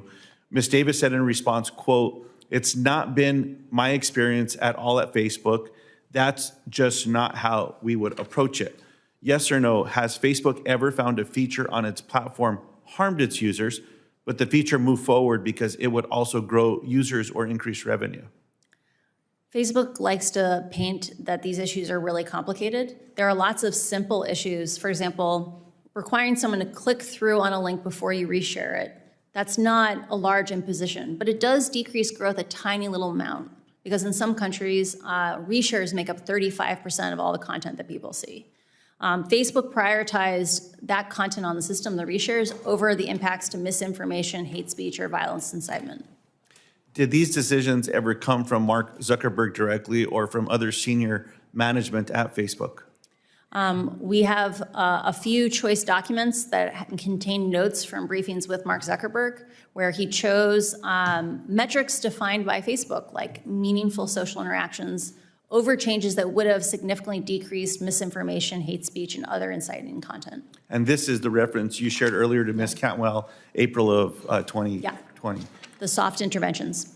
Facebook appeared to be able to count on the silence of its workforce for a long time, even as it knowingly continued practices and policies that continue to cause and amplify harm. Facebook content moderators have called out, quote, a culture of fear and secrecy within the company that prevented them from speaking out. Is there a culture of fear at Facebook around whistleblowing and external accountability? Facebook has a culture that emphasizes that insularity is the path forward, that if information is shared with the public, it will just be misunderstood. And I believe that relationship has to change. The only way that we will solve these problems is by solving them together, and we will have much better, more democratic solutions if we do it collaboratively than in isolation. And my final question, is there a senior level executive at Facebook, like an inspector general, who's responsible for ensuring complaints from Facebook employees are taken seriously and that employees' legal, ethical, and moral concerns receive consideration with the real possibility of instigating change to company policies? I'm not aware of that role, but the company is large and it may exist. I appreciate that. It's my understanding that there's a gentleman by the name of Roy Austin, who is the Vice President of Civil Rights, who's described himself as an inspector general, but he does not have the authority to make these internal conflicts public. The oversight board was created by Facebook to review moderation policies related to public content specifically. It was not created to allow employees to raise concerns. So again, another area of interest I believe that we have to act on. I thank you for coming forward today. My pleasure. Happy to serve. The committee is in recess.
Ms. Haugen, thank you for your patience. We're going to reconvene, and we'll go to Senator Hickenlooper. Thank you, Mr. Chair. Thank you, Ms. Haugen, for your direct answers and for being willing to come out and, provide such clarity on so many of these issues. Obviously, Facebook can manipulate its algorithms to attract users. And I guess my question would be, do you feel, in your humble opinion, that, simply maximizing profits, no matter the societal impact, that is justified? And I think the question then would be, that's the short question, which I think I know the answer. What impact to Facebook's bottom line would it have if the algorithm was changed to promote safety and to, instead of, change to save the lives of young women rather than putting them at risk? I'm learning about the talk button. Facebook today has a profit, makes approximately $40 billion a year in profit. A lot of the changes that I'm talking about are not going to make Facebook an unprofitable company. It just won't be a ludicrously profitable company like it is today. Engagement-based ranking, which causes those amplification problems that leads young women from, innocuous topics like healthy recipes to anorexia content. If it were removed, people would consume less content on Facebook, but Facebook would still be profitable. And so I encourage oversight and public scrutiny into how these algorithms work and the consequences of them. Right. Well, and I appreciate that. I'm a former small business owner. I owned started a brew pub back in 1988, and really was always, we worked very hard to look, again, we weren't doing investigations, but we were very sensitive to whether someone had had too much to drink, whether we had a frequent customer who was frequently putting himself at risk and others. Obviously, I think the Facebook business model puts, it poses risk to youth and to teens. You compared it to cigarette companies, which I thought was rightfully so. If this, I guess the question is this level of risk appropriate? Or is there a level of risk that would be appropriate? I think there is an opportunity to reframe some of these oversight actions. So when we think of them as these trade-offs of like it's either profitability or safety, I think that's a false choice. And then in reality, the thing I'm asking for is a move from short-termism, which is what Facebook is run under today, right? It's being led by metrics and not led by people. And that with appropriate oversight and some of these constraints, it's possible that Facebook could actually be a much more profitable company 5 or 10 years down the road because it wasn't as toxic, not as many people quit it. But that's one of those counterfactuals that we can't actually test. So regulation might actually make Facebook more profitable over the long term. Right, that's often the case. I think the same could be said for automobiles and go down the list of all those things. That there's so much pushback in the beginning. I also thought that the question of how do we assess the impact to their bottom line. We had a representative of Facebook in here recently who talked about that 8 out of 10 Facebook users feel their life is better and that their job is to get to 10 out of 10. Maybe this is the 20% that they're missing. I don't know how large the demographic is of people that are caught back up into this circuitous sense of really taking them down into the wrong direction. How many people that is? Do you have any idea?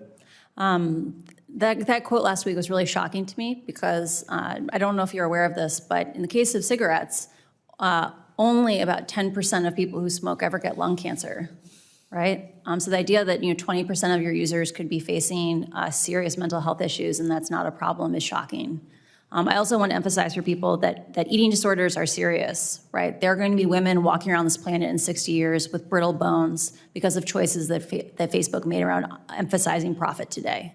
Or there are going to be women when they're in 20 years who want to have babies who can't because they're infertile as a result of eating disorders today. They're serious. And I think there's an opportunity here for having public oversight and public involvement, especially in matters that impact children. Great. Well, thank you for being so direct on this and for stepping forward. I yield back the floor, Chair.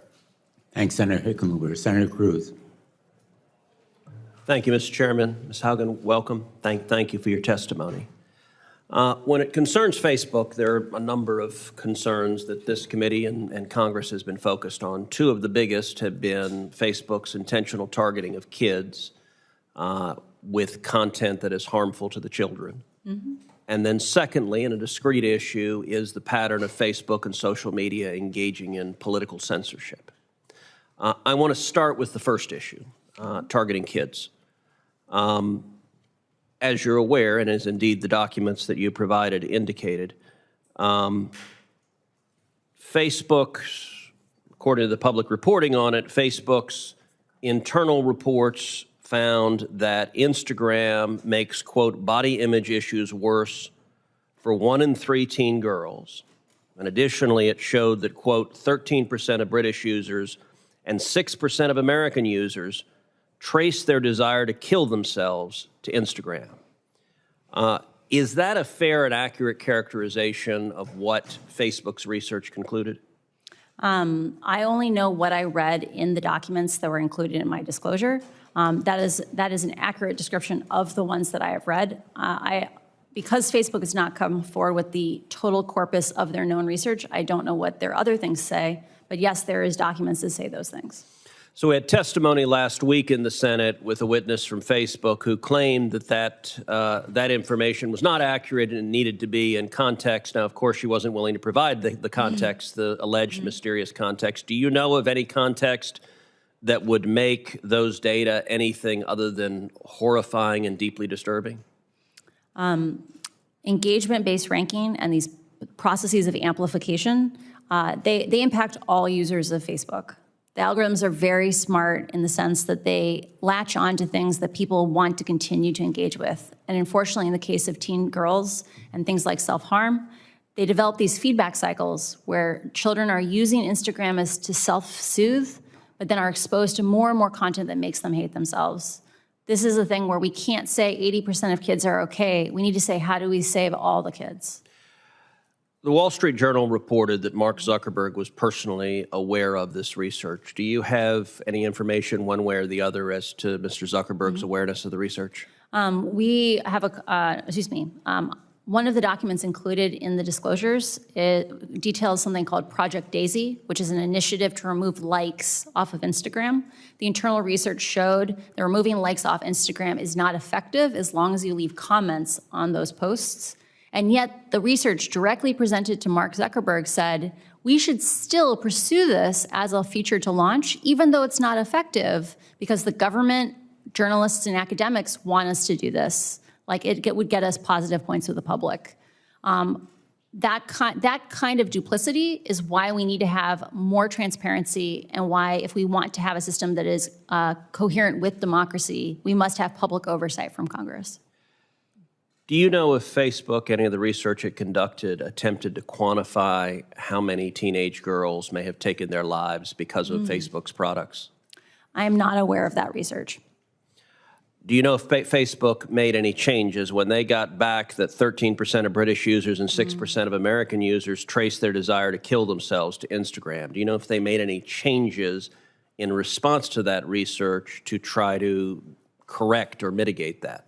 I found it very surprising that when Antonia Davis was confronted with this research last week, she couldn't enumerate a 5-point plan, a 10-point plan of the actions that they took. I also find it shocking that once Facebook had this research, it didn't disclose it to the public, because this is the kind of thing that should have oversight from Congress. So when you were at Facebook, were there discussions about how to respond to this research? I did not work directly on issues concerning children. These are just documents that were freely available in the company, so I am not aware of that. Okay. Do you have thoughts as to what kind of changes Facebook could make to reduce or eliminate these harms? You mentioned earlier concerns around free speech. A lot of the things that I advocate for are around changing the mechanisms of amplification, not around picking winners and losers in the marketplace of ideas. The So problems explain that are, what that means. Oh, sure. So like I mentioned before, like how on Twitter, if you have to click through on a link before you reshare it, small actions like that friction don't require picking good ideas and bad ideas. They just make the platform less twitchy, less reactive. And Facebook's internal research says that each one of those small actions dramatically reduces misinformation, hate speech, and violence inciting content on the platform. So, and we're running out of time, but on the second major topic of concern of Facebook, which is censorship, based on what you've seen, are you concerned about political censorship at Facebook and in big tech? I believe you cannot have a system that has as big an impact on society as Facebook does today with as little transparency as it does. I'm a strong proponent of chronological ranking, or ordering by time with a little bit of spam demotion, because I think we don't want computers deciding what we focus on. We should have software that is human scaled, where humans have conversations together, not computers facilitating who we get to hear from. So how could we get more transparency? What would produce that? I strongly encourage the development of some kind of regulatory body that could work with academics, work with researchers, work with other government agencies to synthesize requests for data that are privacy conscious. This is an area that I'm really passionate about. Because right now, no one can force Facebook to disclose data. And Facebook has been stonewalling us, or even worse, they gave inaccurate data to researchers, as the scandal recently showed. What data should they turn over? My time's sure. expired, so. For example, even data as simple as what integrity systems exist today and how well do they perform? Like, there are lots and lots of people who Facebook is conveying around the world that Facebook safety systems apply to their language, and those people aren't aware that they're using a raw, original, dangerous version of Facebook. Just basic actions like transparency would make a huge difference. Okay. Thank you. Thanks, Senator Cruz. Senator Loomis. Thank you, Mr. Chairman, and thank you for your testimony. If you were in my seat today instead of your seat, what documents or unanswered questions would you seek from Facebook, especially as it relates to children, but even generally speaking? I think any research regarding what Facebook does problematic use, i.e. the addictiveness of the product, is of vital importance. And anything around what Facebook knows about parents' lack of knowledge about the platform. I only know about the documents that I have seen, right? I did not work on teens or child safety myself. But in the documents that I read, Facebook articulates the idea that parents today are not aware of how dangerous Instagram is. And because they themselves did not live through these experiences, they can't coach their kids on basic safety things. And so at a minimum, Facebook should have to disclose what it knows in that context. Okay, so we're trying to protect individuals' data that they're gathering, have data privacy, but have transparency in the manner in which the data is used. Can we bridge that gap? Imagine, I think reasonable people can have a conversation on how many people need to see a piece of content before it's not really private. Like if 100,000 people see something, is it private? If 25,000 people see it, is it private?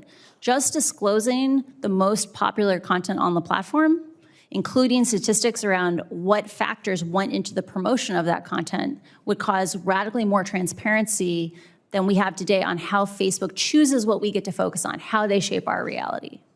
Okay, if our focus is protecting the First Amendment and our rights to free speech while very carefully regulating data privacy, I've heard there are a number of things that are being discussed in Congress. Everything from antitrust laws to calling Facebook a utility, to the idea that you just raised of a regulatory board of some sort that has authority to, through understanding of the algorithms and how they're used and other mechanisms that create what we see the face of Facebook, so to speak. Tell me a little more about how you envision that board working. What is in your mind, based on your understanding of the company and the ill consequences, what is the best approach to bridging the gap between keeping speech free and protecting individual privacy with regard to data? So I think those issues are, they're independent issues. So we can talk about free speech first, which is having more transparency. Like Facebook has solutions today that are not content-based. And I am a strong advocate for non-content-based solutions because those solutions will also then protect the most vulnerable people in the world. In a place like Ethiopia where they speak 6 languages, if you have something that focuses on good ideas and bad ideas, those systems don't work in diverse places. So investing in non-content-based ways to slow the platform down not only protects our freedom of speech, it protects people's lives. The second question is around privacy. And this question of how can we have oversight and have privacy? There is lots and lots of research on how to abstract data sets. So you're not showing people's names. You might not even be showing the content of their post. You might be showing data that is about the content of their post, but not the post itself. There are many ways to structure these data sets that are privacy conscious. And the fact that Facebook has walled off the ability to see even basic things about how the platform performs, or in the case of their past academic research, releasing inaccurate data, or not being clear about how they pulled that data, is just part of a pattern of behavior of Facebook hiding behind walls and operating in the shadows. And they have far too much power in our society to be allowed to continue to operate that way. Well, I had heard you make the analogy earlier to the tobacco industry, and I think that that's an appropriate analogy. I really believe we're searching for the best way to address the problem. And I'm not sure that it is the heavy hands, like breaking up companies or calling them a utility, which is why your approach of integrating people who understand the math and the uses of the math with protecting privacy is intriguing to me. So the more information that you can provide to us about how that might work to actually address the problem, I think would be helpful. So in my case, this is an invitation to you to provide to my office or the committee information about how we can get at the root of the problem that you've identified and can document, and save people's privacy. So I extend that invitation to you, and I thank you for your testimony. Mr. Chairman, I yield back. Thanks, Senator Lummis. Senator Sullivan.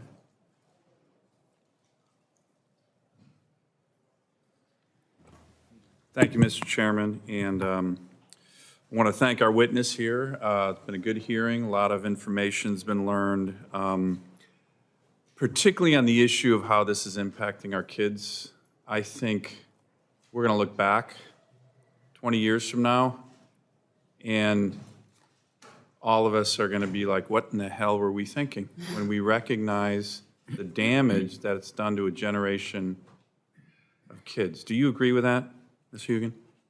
When Facebook has made statements in the past about how much benefit Instagram is providing to kids' mental health, like kids are connecting who were once alone, what I'm so surprised about that is if Instagram is such a positive force, have we seen a golden age of teenage mental health in the last 10 years? Yeah. No, we've seen the opposite, right? We've seen escalating rates of suicide and depression amongst teenagers. Do you think those rates are at least in part driven by the social media phenomenon? There is a broad swath of research that supports the idea that usage of social media amplifies the risk for these mental health harms. So right now, and this hearing is helping illuminate it, we are seeing... And Facebook's own research shows that. Right? Yeah. Say that again, that's important. And Facebook's own research shows that. Right, the kids are saying, I am unhappy when I use Instagram and I can't stop. that if I leave, I'm afraid I'll be ostracized. Right. And that's so sad. So they know that. That's what their research shows. So what do you think drives them to, I had this discussion with the witness last week, and I said, well, you know, I think they called it their timeout or stop. I said, but isn't that incompatible with your business model? Because your business model is more time online, more eyeballs online. Isn't that the fundamental elements of their business model? Facebook has had both an interesting opportunity and a hard challenge from being a closed system. So they have had the opportunity to hide their problems. And like often people do when they can hide their problems, they get in over their heads. And I think Facebook needs an opportunity to have Congress step in and say, guess what? You don't have to struggle by yourself anymore. You don't have to hide these things from us. You don't have to pretend they're not problems. You can declare moral bankruptcy, and we can figure out how to fix these things together. Because we solve problems together, we don't solve them alone. And by moral bankruptcy, one of the things, and I appreciate the phrase that the chairman and you've been using, is one of those elements, which is they know this is a problem. They know it's actually impacting negatively the mental health of the most precious assets we have in America, our youth, our kids. I have 3 daughters. They know that that is happening, and yet the moral bankruptcy, from your perspective, is the continuation of this simply because that's how they make money? I phrase it slightly differently. We have financial bankruptcy because we value people's lives more than we value money, right? The people get in over their heads and they need a process where they admit they did something wrong, but we have a mechanism where we forgive them and we have a way for them to move forward.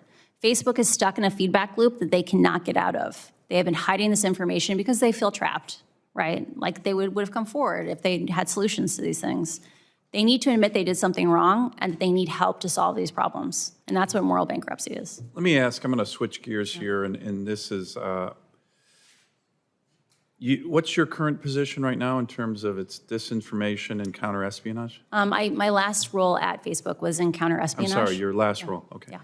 So one of the things, this is a very different topic, and I only got a minute or so left, but right now is Facebook, I know Facebook is not allowed in countries like China, but do they provide platforms for authoritarian or terrorist-based leaders like the Ayatollahs in Iran, that's the largest state sponsor of terrorism in the world, or the Taliban, or Xi Jinping, in my view, our biggest rival for this century, a communist party dictator who's trying to export his authoritarian model around the world. Do they provide a platform for those kind of leaders who, in my view, clearly don't hold America's interests in mind? Does Facebook provide that platform? During my time working with the Threat Intelligence Org, so I was a product manager supporting the counter-espionage team. My team directly worked on tracking Chinese participation on the platform, surveilling, say, Uyghur populations in places around the world, that you could actually find the Chinese based on them doing these kinds of things. So Facebook, I'm sorry. We also saw active participation of, say, the Iran government doing espionage on other state actors. So this is definitely a thing that is happening, and I believe Facebook's consistent understaffing of the counter-espionage, information operations, and counterterrorism teams is a national security issue, and I'm speaking to other parts of Congress about that. So you are saying, in essence, that the platform, whether Facebook knows it or not, is being utilized by some of our adversaries in a way that helps push and promote their interests at the expense of America's? Yes, Facebook's still very aware that this is happening on the platform. And I believe the fact that Congress doesn't get a report of exactly how many people are working on these things internally is unacceptable, because you have a right to keep the American people safe. Great. Thank you very much. Thanks, Senator Sullivan. You may have just opened an area for another hearing. Sorry. Yeah.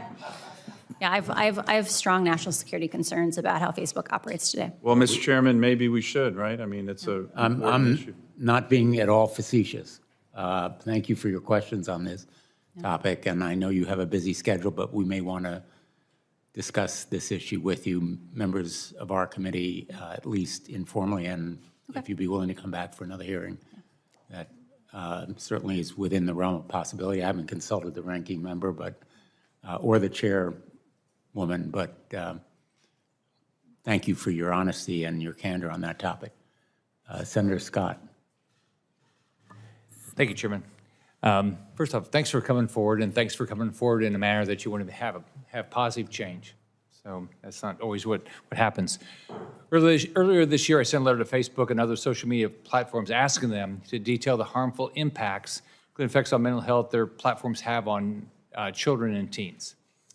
So your reports reveal that Facebook has been clearly fully aware of this for a while, and the harmful impacts, especially on young women. So I think we all agree that's completely unacceptable, and we've got to figure out how we protect the people that are vulnerable in this country from the harmful impacts of Facebook and other social media platforms. So first off, do you think there should be greater consideration for age when it comes to using any social media? I strongly encourage raising age limits to 16 or 18 years old based on looking at the data around problematic use or addiction on the platform and children's self-regulation issues. So I think you addressed this a little bit, but why do you think Facebook didn't address this publicly when they figured it out internally that they were having an adverse impact on young people, especially young women? Why didn't they come forward and say, we've got a problem, we've got to figure this out? I have a huge amount of empathy for Facebook. These are really, really hard questions. And part of why I was saying, I think they feel a little trapped and isolated is the problems that are driving negative social comparison on Instagram. Facebook's own research says Instagram is actually distinctly worse than, say, TikTok or Snapchat or Reddit, because TikTok is about doing fun things with your friends. Snapchat is about faces and augmented reality. Reddit is vaguely about ideas, but Instagram is about bodies and about comparing lifestyles. And so I think there are real questions where like Instagram would have to come in and think hard about their product or about like what is their product about. And I don't think those answers are immediately obvious. But that's why I believe we need to solve problems together and not alone, because collaborating with the public will give us better solutions.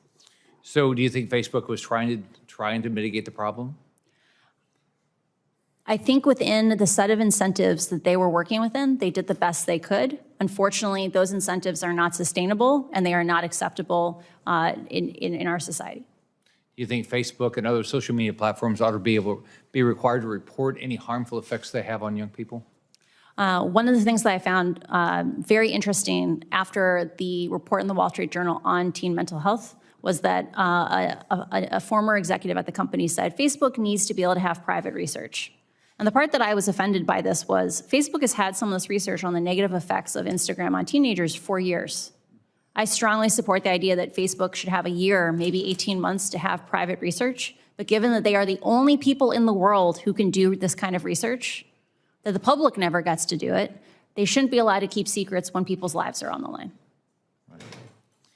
So, because to be clear, if they make $40 billion a year, they have the resources to solve these problems. They're choosing not to solve them. Yeah. Didn't that surprise you? They wouldn't put more effort into this? I know. Because you know it's going to catch up with them eventually, right? Yeah. Why like I mentioned earlier to Senator Hickenlooper, right? Coming in and having oversight might actually make Facebook a more profitable company 5 or 10 years from now, because toxicity, Facebook's own research shows they have something called an integrity holdout. These are people who don't get protections from integrity systems to see what happens to them. Right. And those people who deal with a more toxic, painful version of Facebook use Facebook less. And so one could reason a kinder, friendlier, more collaborative Facebook might actually have more users 5 years from now. So it's in everyone's interest. Do you think, I've got a bill, and there's a lot of bills that I think we've all talked about, but mine is called the Data Act. It's going to require express consent from users for large platforms to use algorithms on somebody. You agree with that? Shouldn't we consent before they get to take everything about us and go sell it? Pick how they send things to us? For selling personal data, that is an issue that I believe people should have substantially more control over. Most people are not well informed on what the personal costs of having their data sold are. And so I worry about pushing that choice back on individual consumers. In terms of should people consent to working with algorithms, I worry that if Facebook is allowed to give users the choice of do you want an engagement-based newsfeed or do you want a chronological newsfeed, like ordered by time, maybe a little spam demotion, that people will choose the more addictive option, that engagement-based ranking, even if it is leading their daughters to eating disorders. All right, thank you. Thanks, Senator Scott. I think we have concluded the first round, unless we're missing someone who is online and not hearing anyone. Let's go to the second round.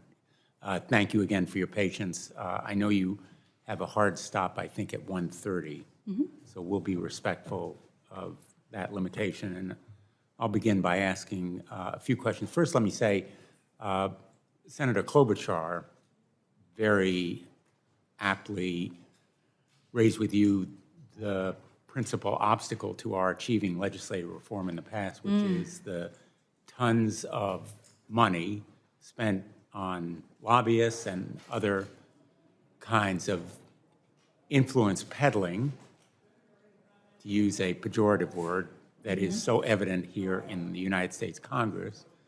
Some of it's dark money, some of it is very overt, but I guess the point I'd like to make to you personally is that your being here really sends a profound message to our nation that one person can really make a difference. One person standing up, speaking out, can overcome a lot of those obstacles for us. And you have crystallized, in a way, our consciousness here. You have been a catalyst, I think, for change in a way that we haven't seen. And I've been working on these issues for 10, 15 years. And you have raised awareness in a way that I think is very unique. So thank you not only for your risk-taking and your courage and strength in standing up, but also for the effect that it has had. And I also want to make another point, and you can tell me whether I'm correct or not. I think there are other whistleblowers out there. I think there are other truth tellers in the tech world who want to come forward. And I think you're leading by example. I think you are showing them that there's a path to make this industry more responsible and more caring about kids and about the nature of our public discourse generally and about the strength of our democracy. And I think you have given them a boost, those whistleblowers out there, in potentially coming forward. I think that's tremendously important. I think also, and again, you can tell me if I'm wrong, there are a lot of people in Facebook who are cheering for you because there are public reports, and I know of some of my friends in this world who tell me that there are people working for Facebook who wish they had the opportunity and the courage to come forward as you have done, because they feel a lot of reservations about the way that Facebook has used the platform, used algorithms, used content, and pushed it on kids in this way. So those are sort of hypotheses that I hope you can confirm. And I also would like to ask you, because a lot of parents are watching right now. So you've advised us on what you think we should do, the reforms, some of them that you think we should adopt, stronger oversight, authorized by Congress, better disclosure, because right now, Facebook essentially is a black box for most of America. Facebook is a black box that's designed by Mark Zuckerberg Incorporated. Mark Zuckerberg and his immediate coterie, and the buck stops with him. And reform of Section 203, so there's some legal responsibility. So people have a day in court, some kind of recourse legally when they're harmed by Facebook, because right now it has this broad immunity. Most of America has no idea. Essentially, You can't sue Facebook. You have no recourse. Most America doesn't know about Section 230, and if you pushed a lot of members of Congress, they wouldn't know either. It's actually slightly worse than that. Facebook made a statement in a legal proceeding recently where they said they had the right to mislead the court because they had immunity, right? That 230 gave them immunity, so why should they have to tell the truth about what they're showing? Which is kind of contempt. Shocking. Well, it is shocking to a lawyer, Yeah. Which some of us are. It's also utter disregard and contempt for the rule of law and for the very legal structure that gives them that kind of protection. So it's kind of a new low in corporate conduct, at least in court. So you've provided us with some of the reforms that you think are important, and I think that the oversight goes a long way because it in turn would make public a lot of what is going on in this black box. But for now, since a lot of teens and tweens will be going home tonight, as you've said, to endure the bullying, the eating disorders, the invitations to feel insecure about themselves, heightened anxiety. They have to live with the real world as it exists right now. And they will be haunted for their lifetimes by these experiences. What would you tell parents right now? What would you advise them about what they can do? Because they need more tools. And some of the proposals that have been mentioned here would give parents more tools to protect their children. Right now, a lot of parents tell me they feel powerless. They need more information. They're way behind their kids in their adeptness online. And they feel that they need to be empowered in some way to protect their kids in the real world right now in real time. So I offer you that open-ended opportunity to talk to us a little bit about your thoughts. Very rarely do you have one of these generational shifts where the generation that leads, like parents who guide their children, have such a different set of experiences that they don't have the context to support their children in a safe way. There is an active need for schools or maybe the National Institutes of Health to make established information where if parents want to learn on how they can support their kids, it should be easy for them to know what is constructive and not constructive. Because Facebook's own research says kids today feel like they are struggling alone with all these issues because their parents can't guide them. And one of the things I'm saddest when I look on Twitter is when people blame the parents for these problems with Facebook. They say, just take your kid's phone away. And the reality is those issues are a lot more complicated than that. And so we need to support parents because right now, if Facebook won't protect the kids, we at least need to help the parents to protect the kids. If parents are anguished They are. about this issue. Parents are hardly uncaring. They need the tools, they need to be empowered. And I think that the major encouragement for reforms is going to come from those parents. And you have pointed out, I think in general, but I'd like you to just confirm for me, this research and the documents containing that research is not only findings and conclusions, it's also recommendations for changes.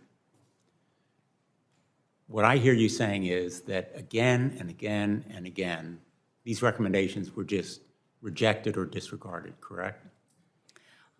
There is a pattern of behavior that I saw at Facebook, of Facebook choosing to prioritize its profits over people. And any time that Facebook faced even tiny hits to growth, like 0.1% of sessions, 1% of views, that it chose its profits over safety. And you mentioned, I think, bonuses tied to downstream MSIs? To core MSI, yeah. Could you explain what you meant? So MSI is meaningful social interaction. Facebook's internal governance is very much based around metrics. So Facebook is incredibly flat, to the point where they have the largest open floor plan office in the world. It's 1/4 mile long and one room, right? They believe in flat. And instead of having internal governance, they have metrics that people try to move. In a world like that, it doesn't matter that we now have multiple years of data saying MSI may be encouraging bad content, might be making spaces where people are scared, where they are shown information that puts them at risk. It's so hard to dislodge a ruler like that, a yardstick, that you end up in the situation where, because no one is taking leadership, like no one is intentionally designing these systems, it's just many, many people running in parallel, all moving the metric, that these problems get amplified and amplified and amplified, and no one steps in to bring the solutions. And I just want to finish, and then I think we've been joined by Senator Young, and then we'll go to Senator Blackburn and Senator Klobuchar. I spent a number of years as an attorney general helping to lead litigation against big tobacco. And I came to hear from a lot of smokers how grateful they were, ironically and unexpectedly, that someone was fighting big tobacco, because they felt they had been victimized as children. They started smoking when they were 7, 8, 12 years old because big tobacco was hooking them. And as we developed the research, very methodically and purposefully addicting them at that early age, when they believed that they would make themselves more popular, that they would be cool and hip if they began smoking. And then nicotine hooked them. Now, physiologically, nicotine has addictive properties. What is it about Facebook's tactics of hooking young people that makes it similar to what big tobacco has done? Facebook's own research about Instagram contains quotes from kids saying, I feel bad when I use Instagram, but I also feel like I can't stop, right? I know that the more time I spend on this, the worse I feel, but like I just can't, like that they want the next click, they want the next like, the dopamine, the little hits all the time. And I feel a lot of pain for those kids, right? Like they say they fear being ostracized if they step away from the platform. So imagine you're in this situation, you're in this relationship where every time you open the app, it makes you feel worse, but you also fear isolation if you don't. I think there's a huge opportunity here to make social media that makes kids feel good, not feel bad, and that we have an obligation to our youth to make sure that they're safe online. Thank you. Senator Young.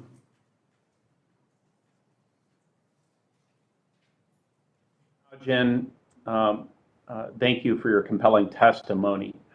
In that testimony, you discuss how Facebook generates self-harm and self-hate, especially among vulnerable groups like teenage girls. I happen to be a father of 4 kids, 3 daughters, 2 of whom are teenagers, and as you just alluded to, most adults, myself included, have never been a teenager during the age of Facebook, Instagram, and these other social media platforms.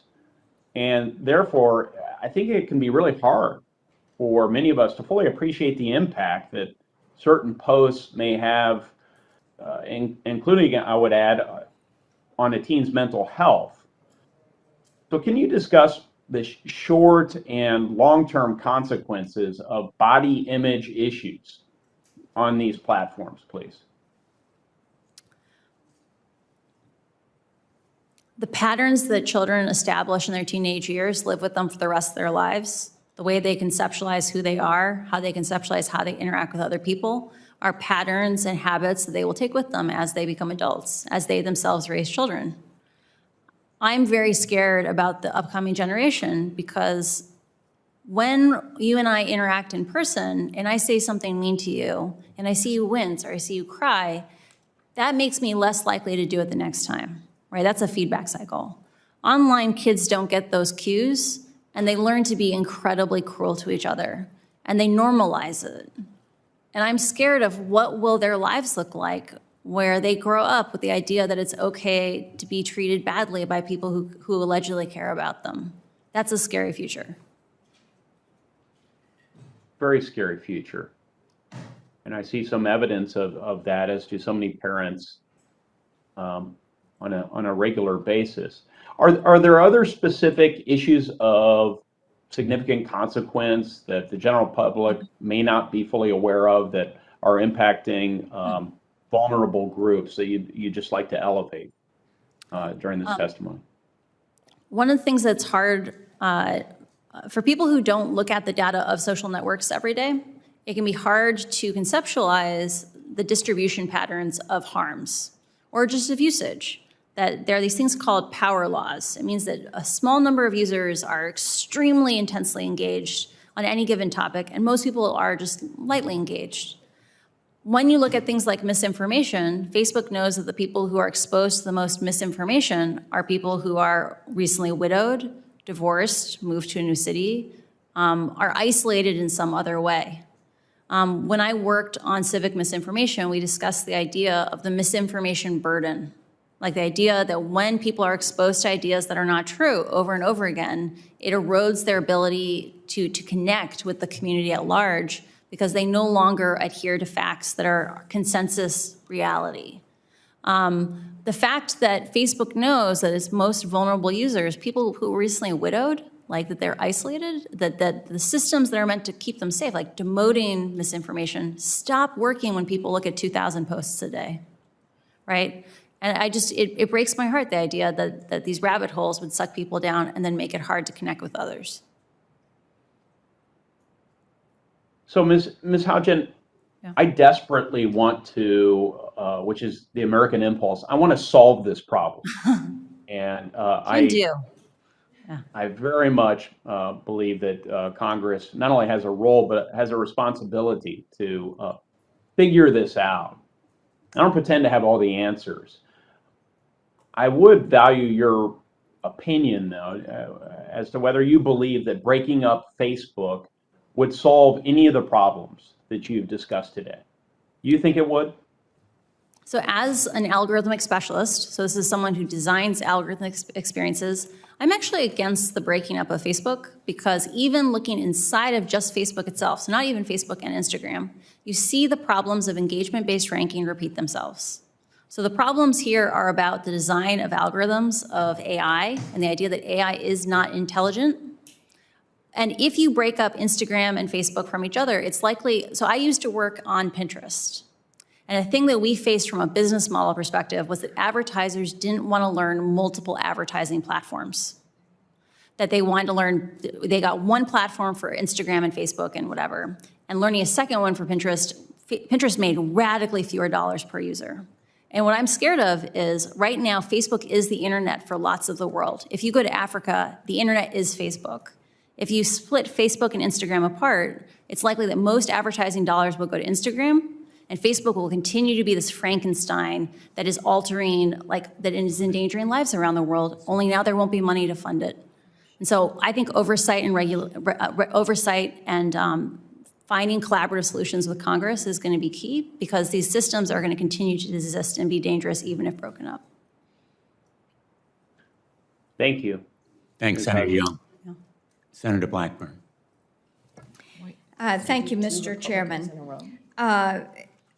I have a text that was just put up by Facebook's spokesperson, Andy Stone. It says, just pointing out the fact that Frances Haugen did not work on child safety or Instagram or research these issues and has no direct knowledge of the topic from her work at Facebook. So I will simply say this to Mr. Stone. If Facebook wants to discuss their targeting of children, if they want to discuss their practices of privacy invasion or violations of the Children Online Privacy Act, I am extending to you an invitation to step forward, be sworn in, and testify before this committee. We would be pleased to hear from you and welcome your testimony. One quick question for you. What's the biggest threat to Facebook's existence? Is it greed? Is it regulators?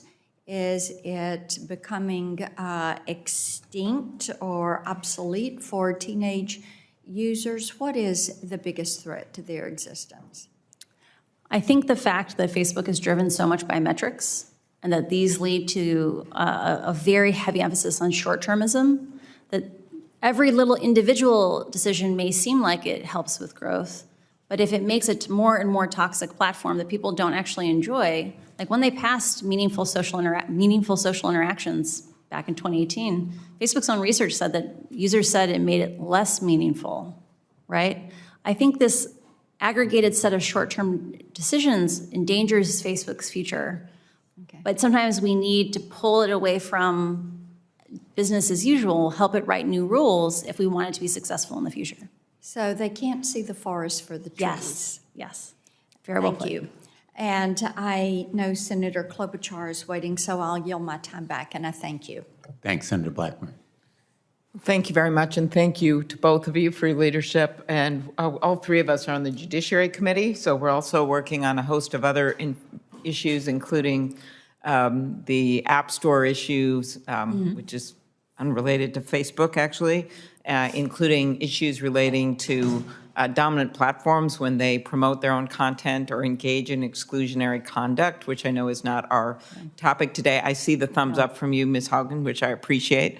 And I think this idea of establishing some rules of the road for these tech platforms goes beyond the kid protection that we so dearly need to do. And I just want to make sure you agree with me on that. Totally. I was shocked when I saw the New York Times story a couple of weeks ago about Facebook using its own platform to promote positive news about itself. I was like, wow. I knew you shaped our reality. I wasn't aware it was that much. Right. And that's a lot of the work that we're doing over there. So I want to get to something Senator Young was talking about, misinformation. And Senator Lujan and I have put together an exception, actually, to the 230 immunity when it comes to vaccine misinformation in the middle of a public health crisis. Last week, YouTube announced it was swiftly banning all anti-vaccine misinformation. And I've long called on Facebook to take similar steps. They've taken some steps. But do you think they can remove this content? And do they put sufficient gotten the vaccines? It's because I know the guy, I walked into a cafe and said his mother-in-law wouldn't get a vaccine because she thought a microchip would be planted in her arm. Could you, which is false, I'm just saying that for the record here, could, in case it gets put on social media, could you talk about, are there enough resources to stop this from happening? I do not believe Facebook, as currently structured, has the capability to stop vaccine misinformation because they're overly reliant on artificial intelligence systems that they themselves say will likely never get more than 10 to 20% of content. There you go. And yet it's a company that, the cap over $1 trillion, one of the world's biggest companies that we've ever known. And that's what really bothers me. Here, Senator Lujan and I also have pointed out the issue with content moderators. Does Facebook have enough content moderations for content in Spanish and other languages besides English? One of the things that was disclosed, we have documentation that shows how much operational investment there was by different languages, and it showed a consistent pattern of underinvestment in languages that are not English. I am deeply concerned about Facebook's ability to operate in a safe way in languages beyond maybe the top 20 in the world. Okay, thank you. We go back to eating disorders. Today you've said that you have documents indicating Facebook is doing studies on kids under 13, even though technically no kids under 13 are permitted on the platform. the potential for eating disorder content to be shown to these children raises serious concerns. Senator Blumenthal's been working on this. I've long been focused on this eating disorder issue, given the mortality rates.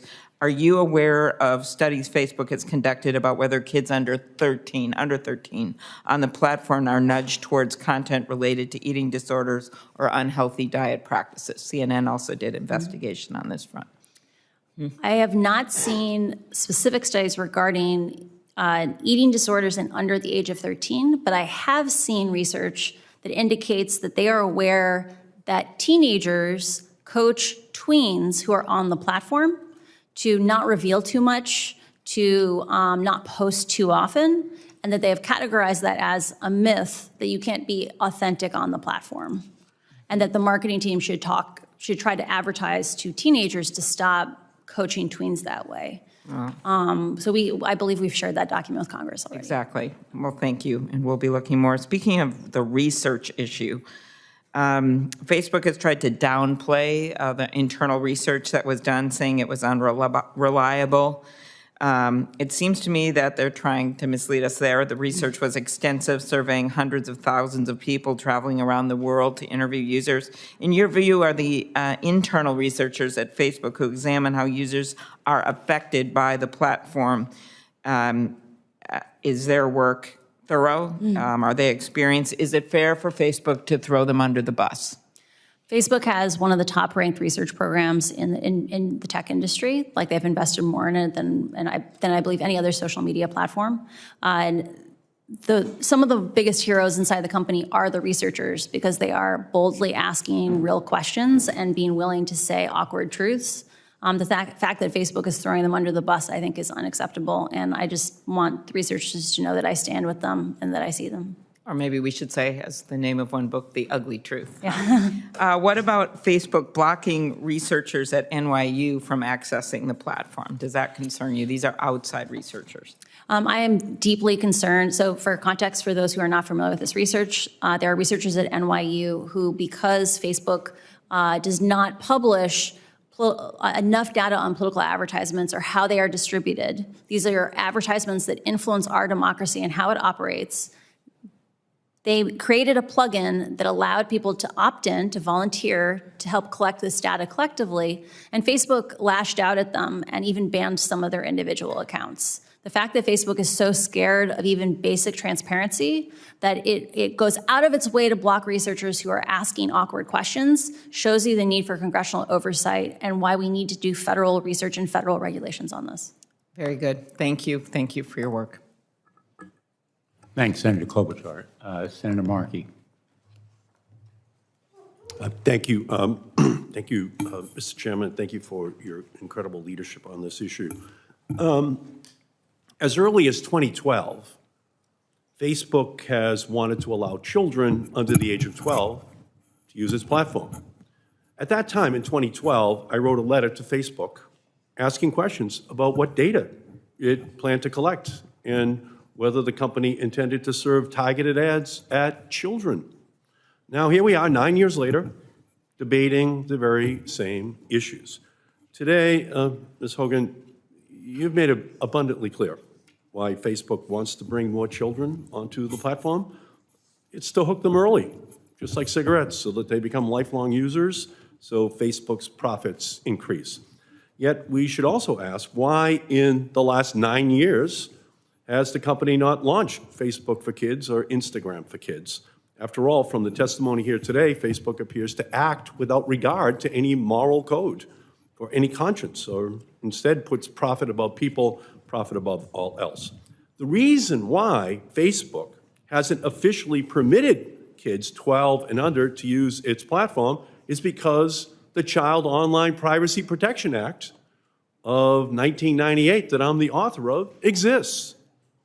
Because there is a privacy law on the books, which I authored, that gives the Federal Trade Commission regulatory power to stop websites and social media companies from invading the privacy of our children, 12 and under. That's why we need to expand the Child Online Privacy Protection Act. That's why we need to pass the KIDS Act that Senator Blumenthal and I have introduced, and why we need an Algorithmic Justice Act to pass, because the absence of regulation leads to harming teens, stoking division, damaging our democracy. That's what you've told us today. So, Ms. Haugen, I want you to come back to the protections that you are calling on us to enact. This isn't complicated.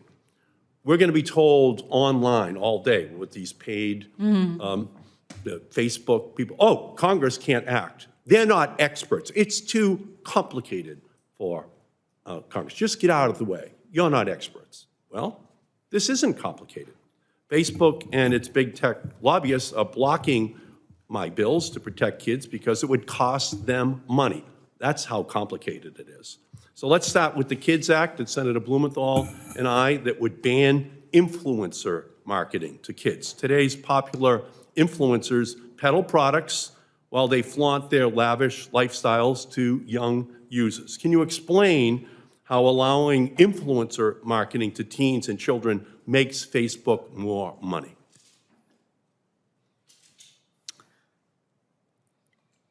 The business model that provides a great deal of the content on Instagram is one where people produce content for free.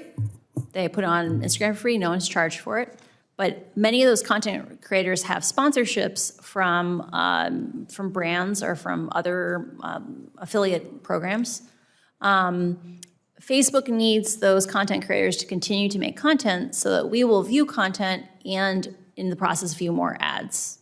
Facebook provides tools to support influencers who do influencer marketing because it gives them the supply of content that allows them to keep people on the platform, viewing more ads, making more money for them.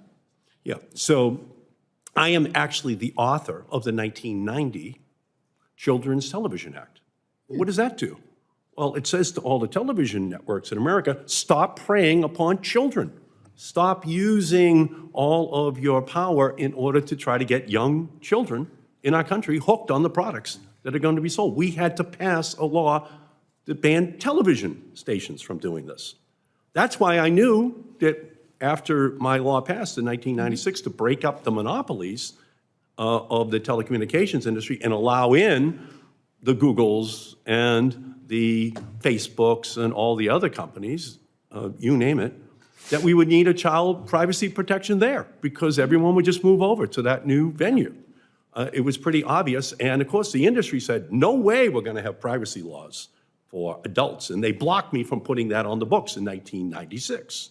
But at least for children, I got up to age 12. That's all I could get out of the industry. But we also know that as time has moved on, they've become even more sophisticated so that the KIDS Act is necessary to stop children and teen apps from being features such as likes and follower counts that quantify popularity. Ms. Haugen, can you explain how allowing these features that create an online popularity contest makes Facebook more money? Just to make sure, so I am only familiar with issues regarding teens from the research I have read of Facebook's. So I want to put that caveat in there. The research I have seen with regard to quantifiable popularity is that as long as comments are allowed, so this is not a quantitative thing, this is just comments, as long as comments are still on posts on Instagram, just taking likes off Instagram doesn't fix the social comparison problem. That, teenage girls are smart. They see that Sally is prettier than them. Her pictures are really good. She gets tons of comments. They don't get very many comments, right? And so I do think we need larger interventions than just removing quantitative measures. Facebook has a product that is very attractive. The reason why they have the study of problematic use is because it is kind of addictive. And those kinds of things, like having lots of little feedback loops, keeps kids engaged. And like I mentioned earlier, part of why Facebook switched over to meaningful social interactions was it found that if you got more likes, more comments, more reshares, you produced more content. And so having those systems of little rewards makes people produce more content, which means we view more content and we view more ads, which makes them more money. Okay, and the KIDS Act that Senator Blumenthal and I are advocating for also prohibits amplification of dangerous and violent content to children and teens. Can you explain how algorithms pushing that dangerous content makes Facebook more money?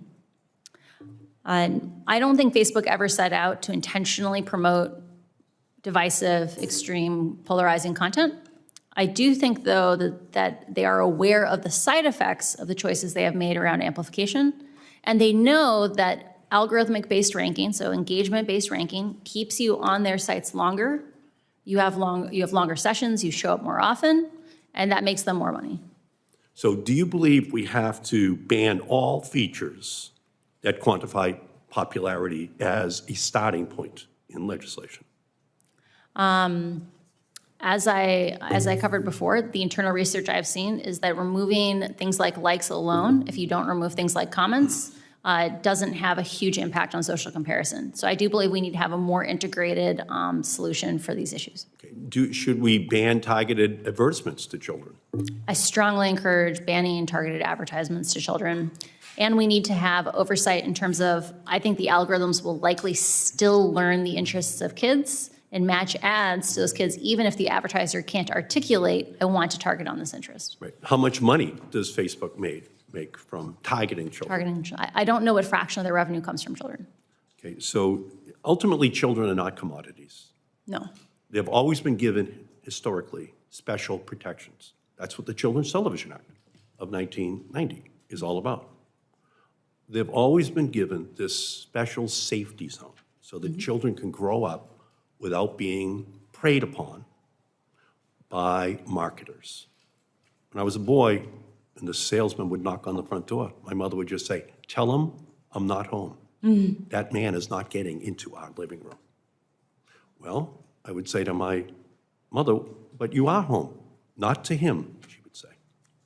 Well, we need to give parents the ability just to say, no one's home for you and your company and your attempts to prey upon children, to get into our living room. That's our moment in history, and we have to make sure that we respond to the challenge. Thank you, Mr. Chairman. Thank you, Senator Markey, and my thanks to Senator Markey for his leadership over many years on protecting children. As you've heard, he was a champion in the House of Representatives before coming here, well before I was in the United States Senate, but around the time I was elected Attorney General, I've been very pleased and honored to work with him on legislation now going forward, and I join him in thanking you. I have just a few concluding questions, and I seem to be the last one left standing here, so the good news is I don't think we'll have others, but as you may know, you do know, my office created an Instagram user identified as a 13-year-old girl.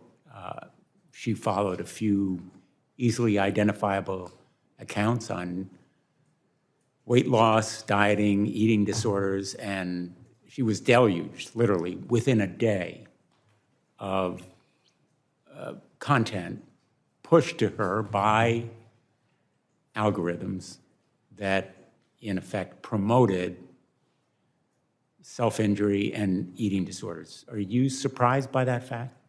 I'm not surprised by that fact. Facebook has internal research where they have done even more gentle versions of that experiment, where they have started from things like interest in healthy recipes, so not even extreme dieting.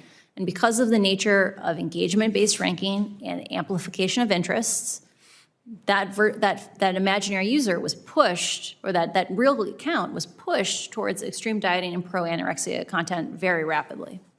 And that's the algorithm. That's the algorithm. That algorithm could be changed. The algorithm definitely could be changed. I have firsthand experience from having worked at Pinterest. Pinterest used to be an application that was heavily based just on you follow certain people's pins, and those are put into your feed. And over time, it grew to be much, much more heavily based on recommendations, that the algorithm would figure out, what are you interested in? You can have wonderful experiences that are based on human interactions. So these are human scale technologies, not computers choosing what we focus on. So the average parent listening here, worried about their daughter or son being deluged with these kinds of content, would want that kind of algorithm changed, I would think, and would welcome the oversight that you're recommending. I believe parents deserve more options and more choices, and today they don't know even what they could be asking for. I just received by text, literally about 15 minutes ago, a message from someone in Connecticut, and I'm going to read it to you. It's from a dad. I'm in tears right now watching your interaction with Frances Haugen. My 15-year-old daughter loved her body at 14, was on Instagram constantly, and maybe posting too much. Suddenly she started hating her body dysmorphia, now anorexia, and was in deep, deep trouble before we found treatment. I fear she'll never be the same. I'm brokenhearted. I think people tend to lose sight of the real-world impact here.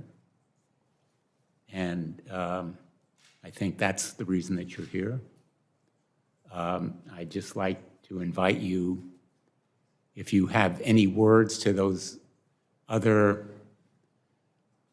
employees at big tech, the workers who may be troubled by the misconduct or unethical conduct that they see, what you would tell them.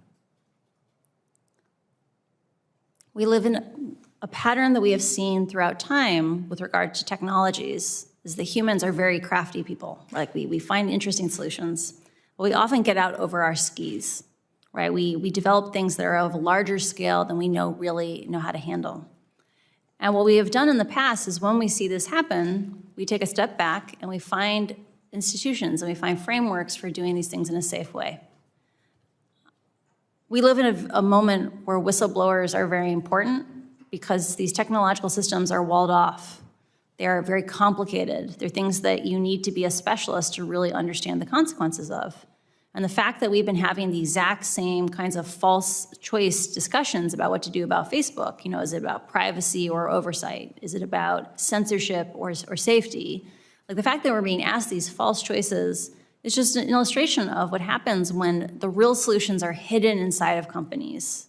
We need more tech employees to come forward through legitimate channels like the SEC or Congress to make sure that the public has the information they need in order to have technologies be human-centric, not computer-centric.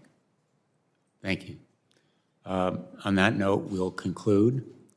Thank you for an extraordinary testimony. I think that anybody watching would be impressed and much better informed. And you've done America a real public service, I think. Thank you. The record will remain open for for 2 weeks. Any senators who want to submit questions for the record should do so by October 19th. This hearing is adjourned. Thank you.